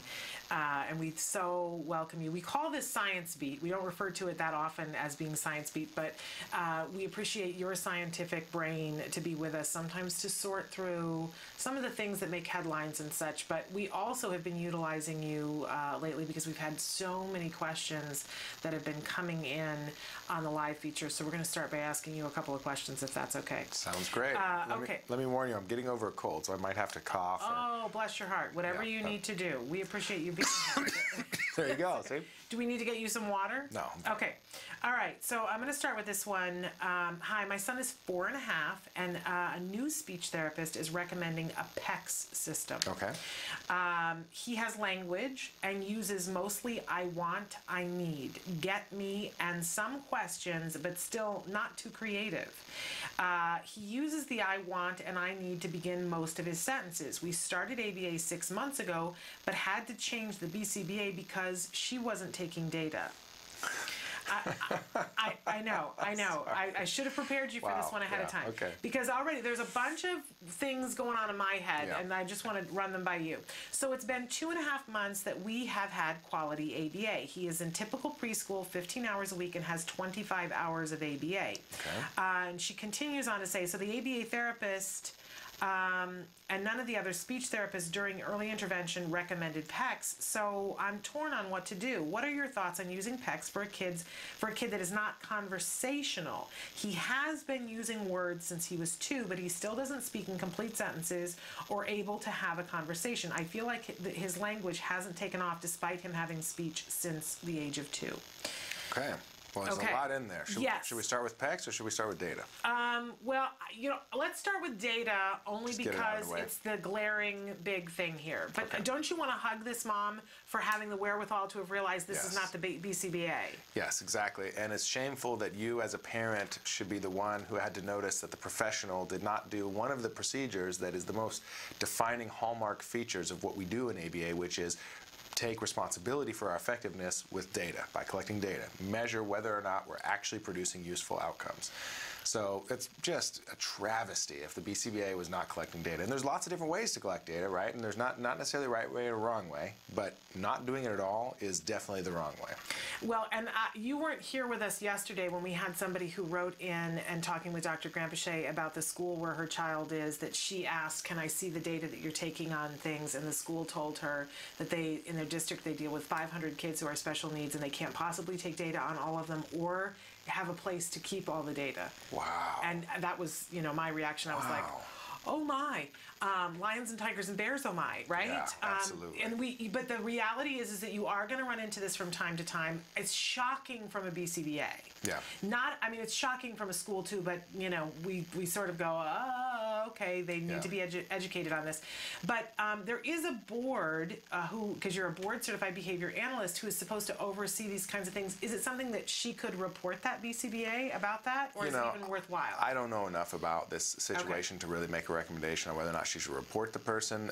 But just in general, if your BCBA is doing something glaringly wrong, then yes, there is a procedure for making a complaint or filing a report on them to the Behavior Analyst Certification Board, which is the national or international board, really, that hands out these certifications. Now, there isn't a lot of teeth to what the board can really do, but they may, for example, send a letter saying, hey, we heard you're doing X, Y, and Z unethical practices, you need to cease and desist immediately. Okay. And if they get continued complaints, then that individual might not be able to renew their certification. And in extreme cases, the BCBA can actually lose their certification if they're doing something really unethical. Not taking enough data would definitely not fall under that category of level of unethical, but still, it's a pretty flagrant error. And again, congratulations to you for recognizing that and making the shift. That's always hard. But for 2.5 months, you're getting quality ABA, so we salute you for that. She's got the 15 hours a week of preschool, typical preschool, which says to me that the child's, if they're in a typical preschool, that would suggest, not always, but suggest that things are, that there's quite a bit of skill level there. And the 25 hours of ABA at home. So they're getting it done. Now, let's talk about conversation and PECS. Sure, right.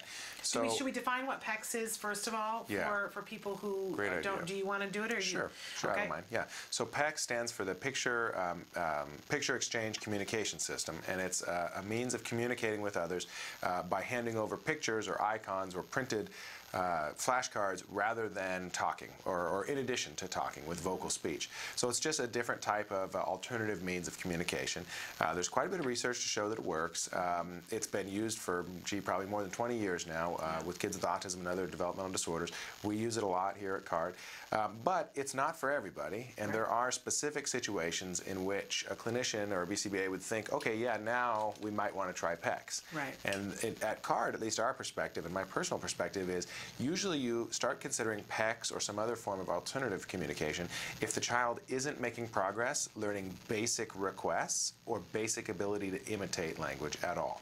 So if they have no vocal speech that's functional and can't ask for what they want, and can't imitate you when you're making a vocalization. If the kid can do that stuff and can learn how to make basic requests and is learning basic labels and asking for what he or she wants using vocal speech, usually PECS is not indicated, because PECS is sort of a replacement for that. PECS is not actually designed to help with conversational speech. I mean, there are people that take PECS to the level of conversational speech. It can be done, but that's not sort of the primary reason why one would start doing it. At least certainly not in my experience or training. And we just want to let you know, too, that the person who invented PECS, Andy Bondi, we've interviewed him, and you can check on our YouTube page to see him talking about PECS. And really, when needed, PECS is something that's incredible and life-changing. Absolutely. But when I saw on here, just for what I know, that when you said they're recommending PECS, and then the next sentence started with, he has language, uses mostly I want, my head went, I don't understand. Yeah, I mean, I've never personally seen a case where a child can already request what he wants with the words I want and then say the name of the object, who then needed PECS. Usually PECS comes before that. PECS is the way to say I want, right? And then after you learn that a whole bunch, actually sometimes vocal speech develops after that because of PECS. But it's the very, very basic stuff. It's the I want and it's the basic object labels. It's not necessarily something beyond that. It's not necessarily conversational speech. Now, here's the rubby part, though, is that, we don't know your child. And we haven't had an opportunity to see. The experts involved are talking about it. So I don't know what that is, but I certainly, and tell me what you think, Dr. Tarbox, would encourage you to go back and say, why? Why are you asking for PECS? Why would you choose that over doubling down on building the language we already have? Stretching that out. Yeah, so by no means are we saying that the speech therapist is wrong. He or she may well be right, but yeah, I would want a clear explanation, a clear rationale as to why at this particular point in my child's vocal speech development, PECS is necessary, as opposed to why didn't we do it 6 or 12 months ago, or why wouldn't we do it a year from now? And how does it fit into the overall plan of here's my child's current status of speech development, and how is it really going to push that forward? There's lots of other visual supports that are available too. So it's not either vocal speech or PECS and nothing in between. A lot of times we use other types of visual supports to help with developing conversational speech. So like, for example, you might do something like ask a child, so what did you do yesterday? And you might have 3 different pictures out. One of them depicts something that the kid did yesterday, and then he looks at it and helps him remember, oh, I went to the park and played on the swings. So there's other ways to use visual supports to make vocal communication easier that don't necessarily involve completely replacing vocal speech with picture icons like PECS. There are so many lessons in skills dealing with how to build on language that you have. And I always think of like the pizza dough, because you got a little bit and then you're going to stretch it out, and you're going to add more words to the sentence. And you even said that he's asking some questions, but still not too creative. And at 4.5, I think Jem was 4.5 when he asked his first question. And I almost wrecked the car because I got so excited. He said to me, where did the dinosaurs go? And I just was like, what? What did you just say? He had to have been at least 4.5. So just know that, you know, and please, if like the amount of questions he asks me now and how creative it is, know that they're, you know, that's still possible. Yeah. You know, but and PECS is not necessarily something that's designed to help increase the variety or creativity of question asking. No. Not really. It's more to get people going on basic requests. Yeah, and so I would want to know why. And since you said it's a new speech therapist, has she seen him? Has he or you have a son? Has the speech therapist, he or she, seen him more than once? Was he having an off day? Does she know that, or does he know that your son can request certain things and can ask questions? Like, really have a sit down and talk about all of that, because PECS is very effective at a certain point, and I agree with you. It appears like there's something else going on here. Could be. So, but I also want to say that for people who hear that and go, well, we don't want to do functional communication. We want our child to speak. Right. That recent studies have shown that for kids who aren't speaking, that if they start with functional communication, something like PECS or an iPad using Proloquo or something like that, they're more likely to speak later on if they start them on that instead of trying to push for language when language isn't there. Right, absolutely. So we're not poo-pooing PECS or any of the other alternative communication at all. And there are many, many cases where only after learning PECS or something like it, then the child does actually start to vocalize too. So. Yeah. So, but it really depends on where you're at. Different tools, we were just talking about the tool belt, different tools at different time. So I hope that you'll ask your team, why are you asking for PECS? What are you trying to get at? Is there something better? You know, let me be a part of this team to know why, and then get back to us. Yeah, let us know what they say. We'd love to know what happens with that. And thank you for writing in. We're going to take a quick break, and then we're going to be back with more Dr. Jonathan Tarbox after these messages. Hi, welcome to Camp Discovery, a free-to-play suite of fun, interactive learning games for kids 2 and up, designed by experts in autism. Camp Discovery will open your early learner to a world of new skills, shapes, numbers, colors, locations, emotions, and more. Let's get started. Please choose a level. Objects. First, Camp Discovery's Intelligent Preference Assessment determines your child's preferred reward for choosing correctly. Okay, got it. Let's play. Camp Discovery creates a motivating learning environment for your child by minimizing incorrect responses and maximizing successful ones. Find the shoes. Respond correctly and your child is rewarded with their favorite animations. You did it. Respond incorrectly and our unique prompting system guides your child to the correct answer by making it the largest choice. That's not it. Try again. Way to go. Continue to answer correctly and the size gradually reduces until the child makes the correct choice independently. You win. Success! Rewards motivate learning. Complete a round and your child is rewarded with a fun mini-game. Track your child's progress with easy-to-read graphs. Multiple settings options allow you to customize Camp Discovery to your child's unique needs. All this in one single app, the Camp Discovery app, available for free on iTunes, Google Play, and Amazon Store. Welcome back to Autism Live. We are here with Dr. Jonathan Tarbox, and he is answering your questions live on the show. You can be using the live feature if you're watching us live. If you're watching us recorded, you can still be using the live feature to write in about what we're talking about, and we'll discuss it in the subsequent week. But we had a question that came in yesterday, and we didn't get to it. Hello, our behavior therapist wants my adult son to practice coping skills every day. He currently has none. He refuses to practice even when we make it contingent on fun things. Any advice? He really needs to practice. Thank you very much. All right. So we don't have a lot of information about what particular types of coping skills they're talking about. But all we know is that he's an adult. Right. And so we actually do teach coping skills quite a bit when it comes to helping individuals deal with situations that can be frustrating to them or anxiety-provoking to them. A lot of the kids that we work with who have routine issues or sort of flexibility issues or need to be in control, when they confront situations that they can't have the situation be exactly the way they want it to be. For example, they can't do activities in a particular sequence that they want, or they can't open and close the door 10 times before walking in. You know, basically routines that they want to do. We teach these kids to tolerate, and adults to tolerate these situations in much the same way that you or I would. So if you're dealing with something that's extremely frustrating and you can't escape the situation, you basically have to just deal with it, what do you do? Oh my gosh, put me on the spot. If it's something really difficult and I have to deal with it, I kind of talk myself through it and I break it down now. Like in your head? I didn't used to do that, but now because of what you guys have taught me, I break it down in my head and say, well, what is there a part of this that I can get done now? Okay, great. So, so people talk to themselves about the situation, talk to themselves about which behaviors that they should engage in that will get them what they want. Like, all right, I'd love to tell my boss, you know, what I think, but instead I'm going to smile and take a deep breath. Or, you know, I sure wish the teacher would shut up right now, but saying that is not going to help. So instead, I'm going to pay attention and keep doing my work, right? So talking yourself through strategies that are going to be successful. How about when you're really frustrated, sometimes just counting to 10 can help, right? Yes. Just breathing deeply is another coping strategy. Yes.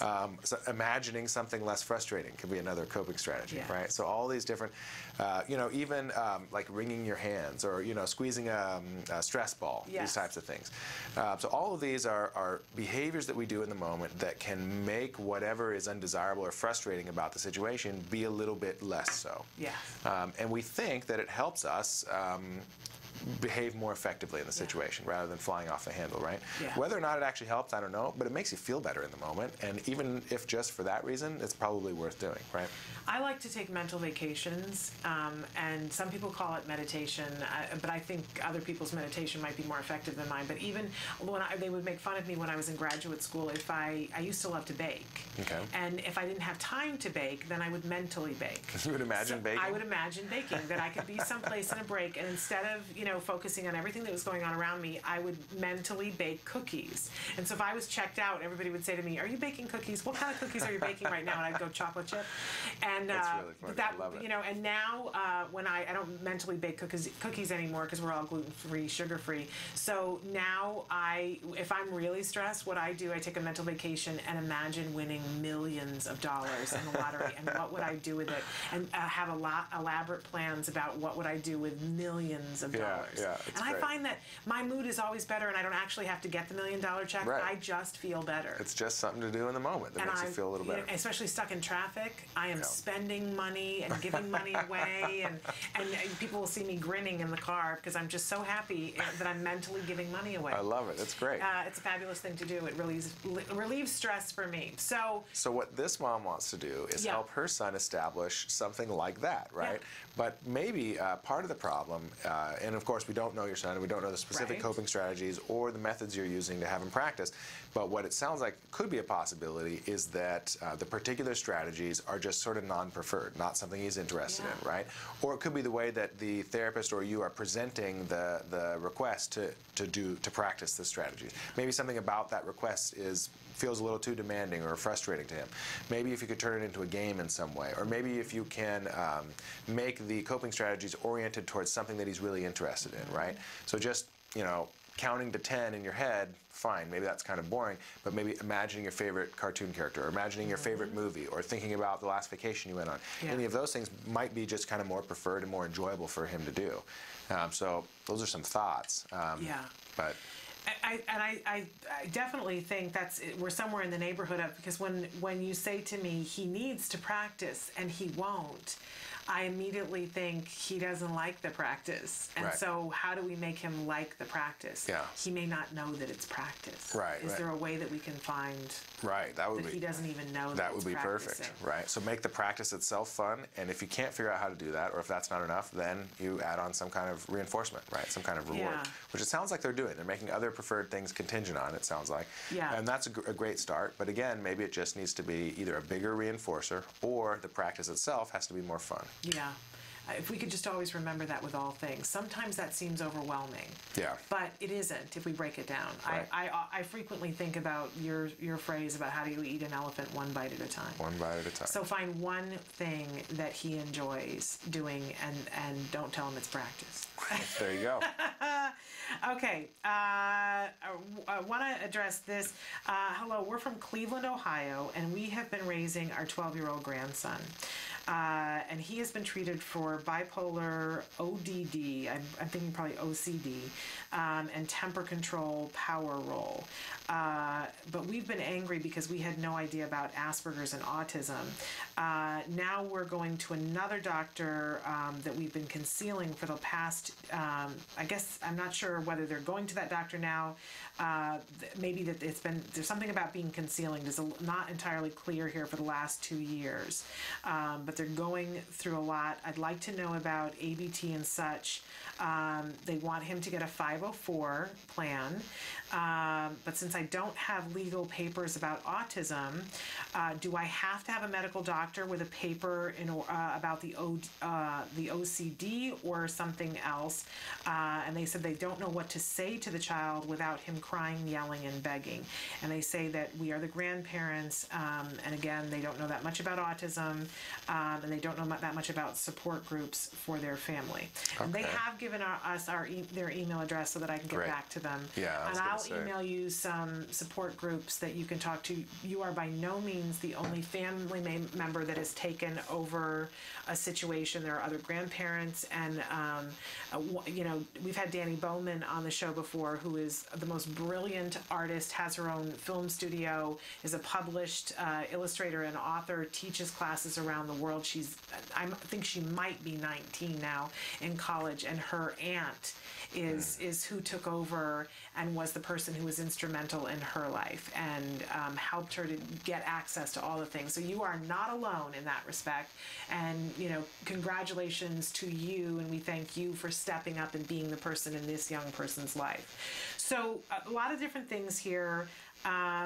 In order to get ABA, under the current insurance rules, if you're bipolar OCD, ABA is not going to be what they're going to prescribe for you, correct? And I think, if I heard you correctly, ODD, that is another real diagnosis too, which is oppositional defiant disorder. Okay, so then, because they said it twice, so I'm the one changing it to OCD. Yeah, so maybe so ODD, yeah.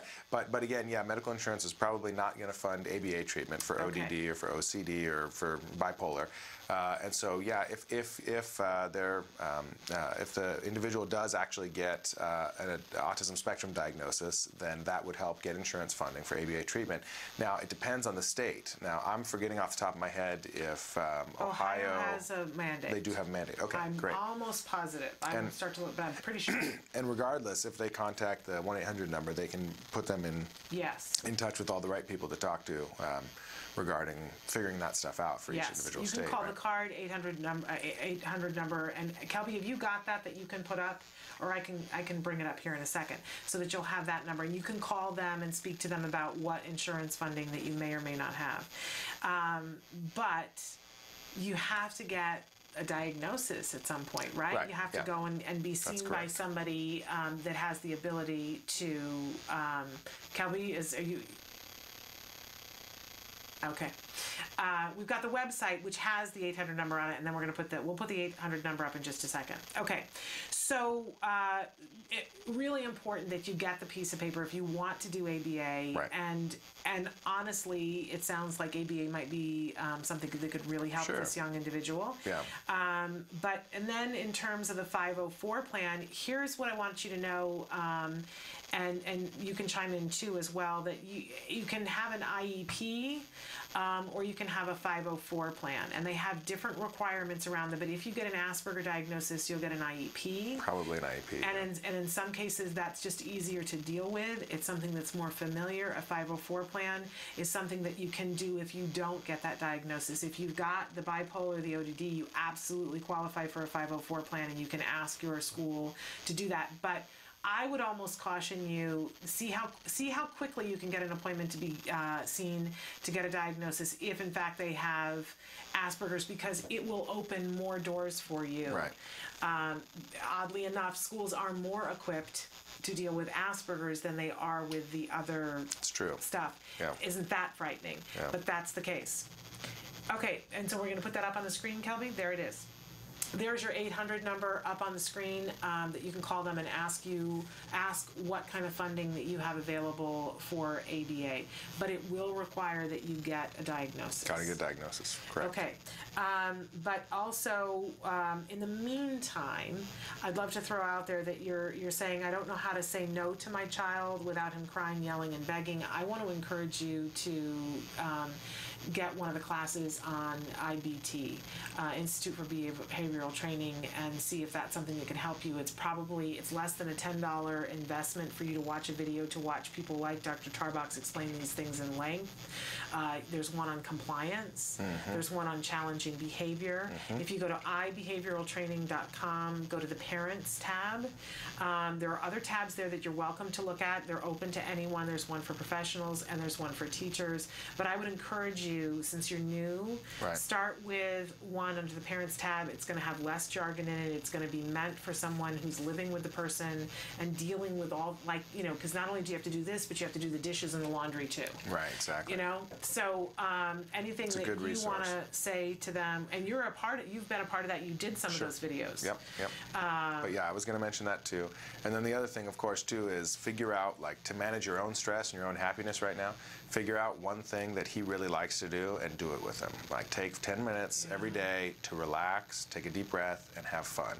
You get a 10-minute vacation from your worries and from your concerns about what's going to happen with this child, and just have fun for 10 minutes. And thank you for always being the voice of reason that reminds us of that there are times that I will come in and I will say something to Dr. Tarbox about, I got to get my son to do this, and I got to get him to do this, and the world's coming to an end if I can't get my child to do this. And you will always take a breath and say, are you having any fun?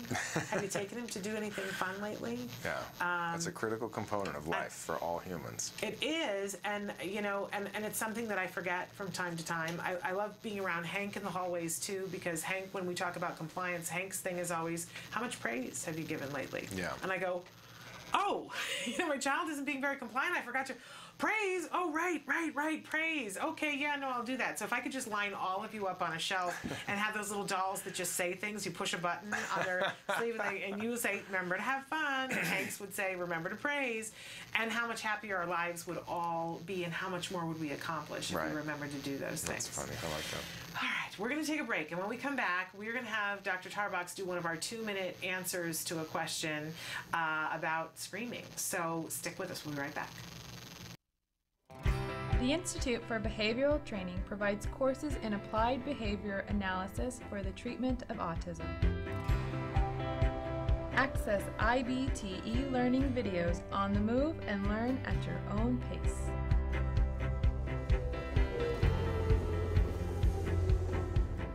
I'm going to talk a little bit about intensity. IBT e-learning makes any location your classroom on the go. So our objectives for today are to really learn what is autism and how is it diagnosed. Get professional guidance with IBT face-to-face training. IBT face-to-face training courses prepare you to effectively implement ABA-based interventions. Choose between small group and one-to-one instruction. Earn BCBA supervision hours via one-to-one video conferencing. So I had a chance to review your BIP today. You know what? It looked really good. You did a good job with it. IBT continuing education courses. Earn credit through webinars, conferences, article reviews, and e-learning videos. You can learn more at ibehavioraltraining.com. IBT, 360 degrees of ABA training.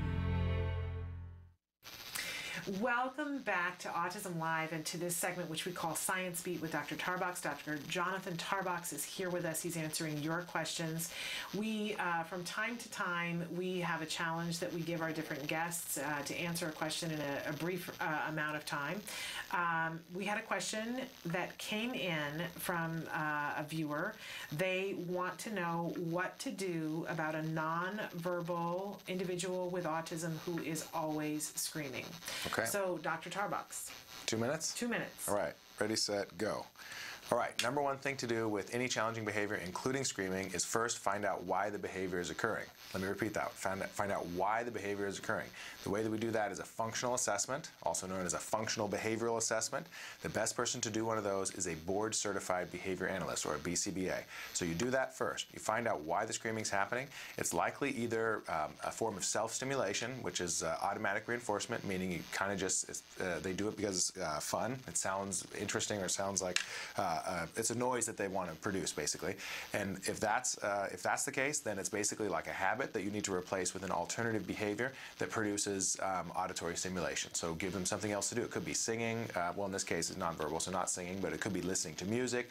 Could be making other vocalizations that are less inappropriate than screaming. Could be watching videos, etc. However, it might not be for self-stimulation, right? The function might be because they're not getting what they want in some way. So it could be that you're asking them to do something they don't want to do. Could be that you're denying access to something that they want, that they can't have. So you're taking away their toy, or you're saying it's time to, you're limiting access to preferred food, etc. And if that's the case, then they're using the screaming as a form of communication. And it's basically the same thing as them saying, let me get out of this, I don't want to do it, or give me some more of that, I want that, or play with me please, I want attention, right? Regardless of what it is, you figure out what they're communicating for through your functional behavioral assessment, and then you teach an alternative means to communicate for that same stuff. And it doesn't matter that the person's non-vocal. You could still use PECS, you could use sign language, you can use an iPad, you can use gestures. There's all different types of ways to teach individuals to communicate to get what they want. Wonderful. 2 minutes. And how much time to spare? 14 seconds. That's incredible. All right, great. And because we put these on YouTube for you guys to be able to share. Congratulations. That was wonderful. Now, I want to cycle back because the person who wrote in about the PECS gave some more information. The PECS continued. They said the ABA therapist does use some visual aids for my son, like for his schedule and first then boards, which sounds great to me. And then they go on to say, but she doesn't recommend, we're talking about the ABA therapist, doesn't recommend PECS because he does ask questions and answer questions and uses different ways to request things. And she said, again, the ABA therapist does not recommend the PECS, which speaks very loudly to me that what we're seeing is that it's a speech therapist that alone on this team is new and recommending this. And I still hold that I would want to know why. Yeah, I just want to know why. And it's entirely possible that the speech therapist knows the kid better if that was true, and maybe the recommendation is correct. We don't really know because we don't know the kid. But what it sounds like is we have different opinions from different professionals. We want to get them together at the same time, sitting around the same table, being nice to each other, provide muffins and beverages and whatever. Be nice. Keep it collegial and friendly and civil, but just have a rational discussion. Like, how is adding PECS going to extend this individual's language? Absolutely. Okay, I want to take just a couple of seconds we had a couple of things that came in from Mike Hipple. One thing that came in yesterday and I want to thank you, Mike, for writing into us. Mike is looking specifically for people who have video supports for showing video modeling and educational videos. And I'm not sure, Mike, which specific kind of videos you want. You're saying siblings, but do you want it from the point of view of a sibling, or you want to show somebody interacting with a sibling? If you could be more specific, we would appreciate. But if you have anything like that video-wise, or you want to make a video, Mike is asking that you Facebook him. And again, his name is Mike Hipple. Mike has been on the show before. Then another person who has said that they saw a friend of theirs on our show who really loves trains like they do, and that they have other interests that are emergency vehicles, cats, collecting model trains, vehicles, train horns, emergency lights, emergency vehicles and sirens, and how can they get an interview. And I will tell you that's really cool. It is cool.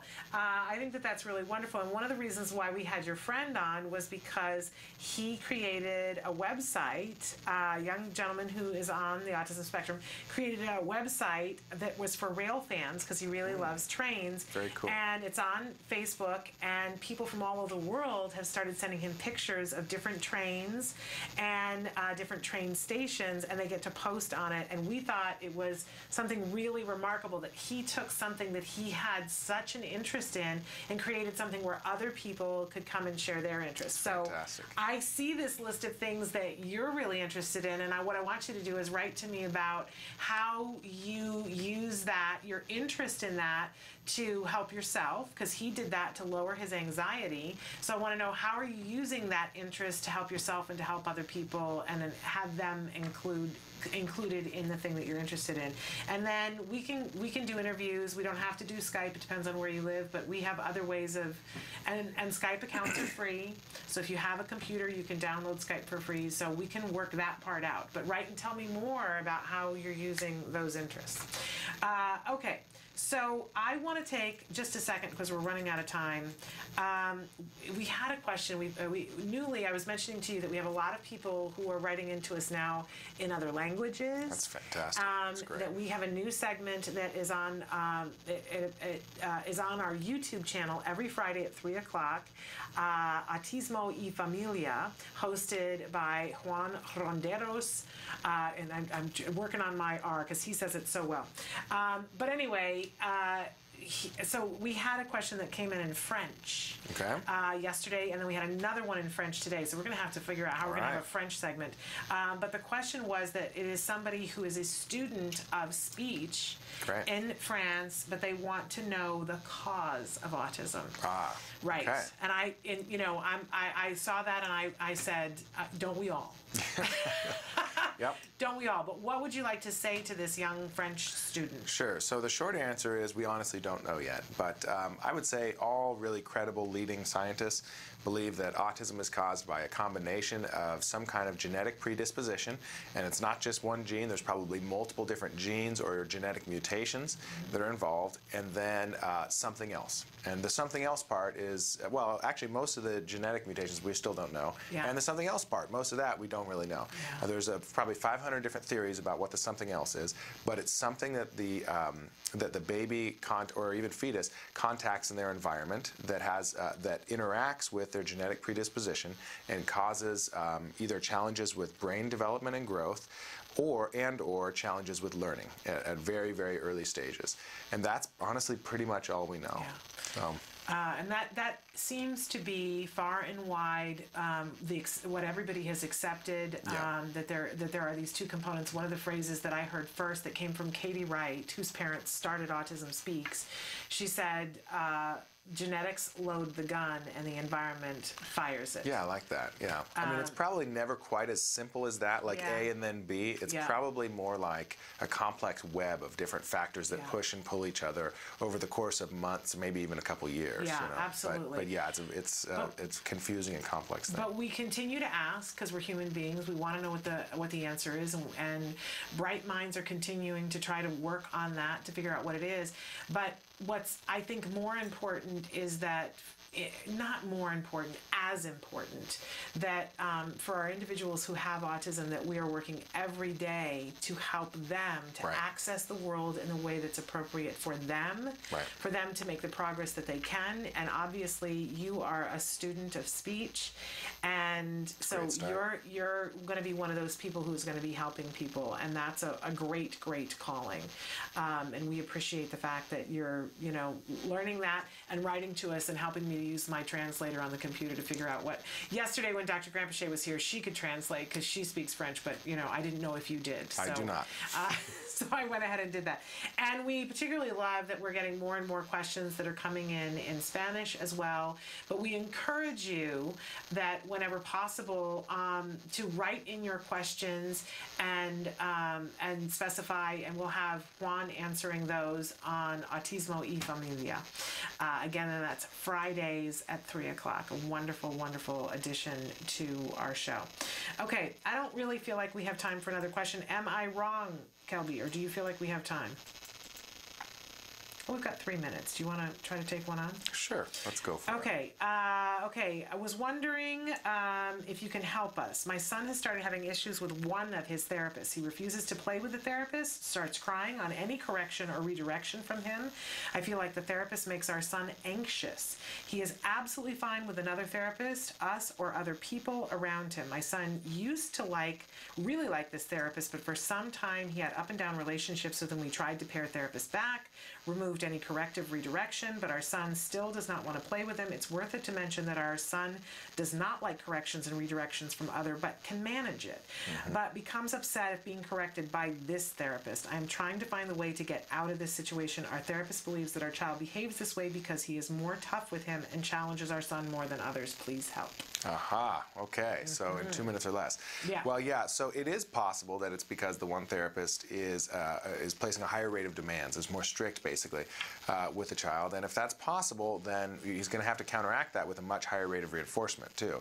So it really all comes back to reinforcement. You can't force a kid into liking you. You can't force a kid to be motivated to work with you. ABA works because of positive reinforcement. Yes, we make kids do the work, and yes, we follow through, and we don't let them escape, but the only reason why that actually turns into real learning for the kid is because we use positive reinforcement on top of that. And that's what really motivates the kids to learn, because it builds a relationship with us, and it makes them want to learn from us and get excited to see us. So usually in situations like this, what we want to do is have the therapist take a step back, stop any correction procedures, maybe just stop asking the kid to do anything for 1 or 2 therapy sessions, and literally just give the kid stuff that he likes. Not when he's having a tantrum, not when he's having misbehavior, but just for free. Like, hey kid, great to see you, let's do your favorite activity immediately. No demands, no look at me, no say hi, none of that. Just have fun for a while.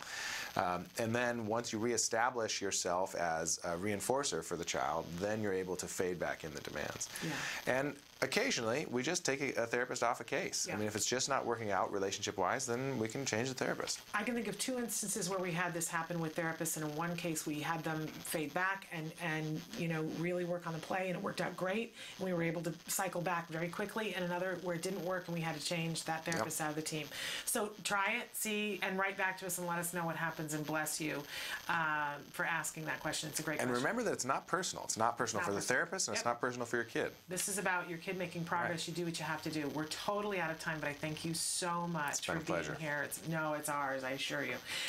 Want to remind you that we're back on Tuesday. Have an incredible lineup of guests for you next week that I don't even have time to go through, but you're not going to want to miss it. Check it over Facebook. We'll post them early over Facebook.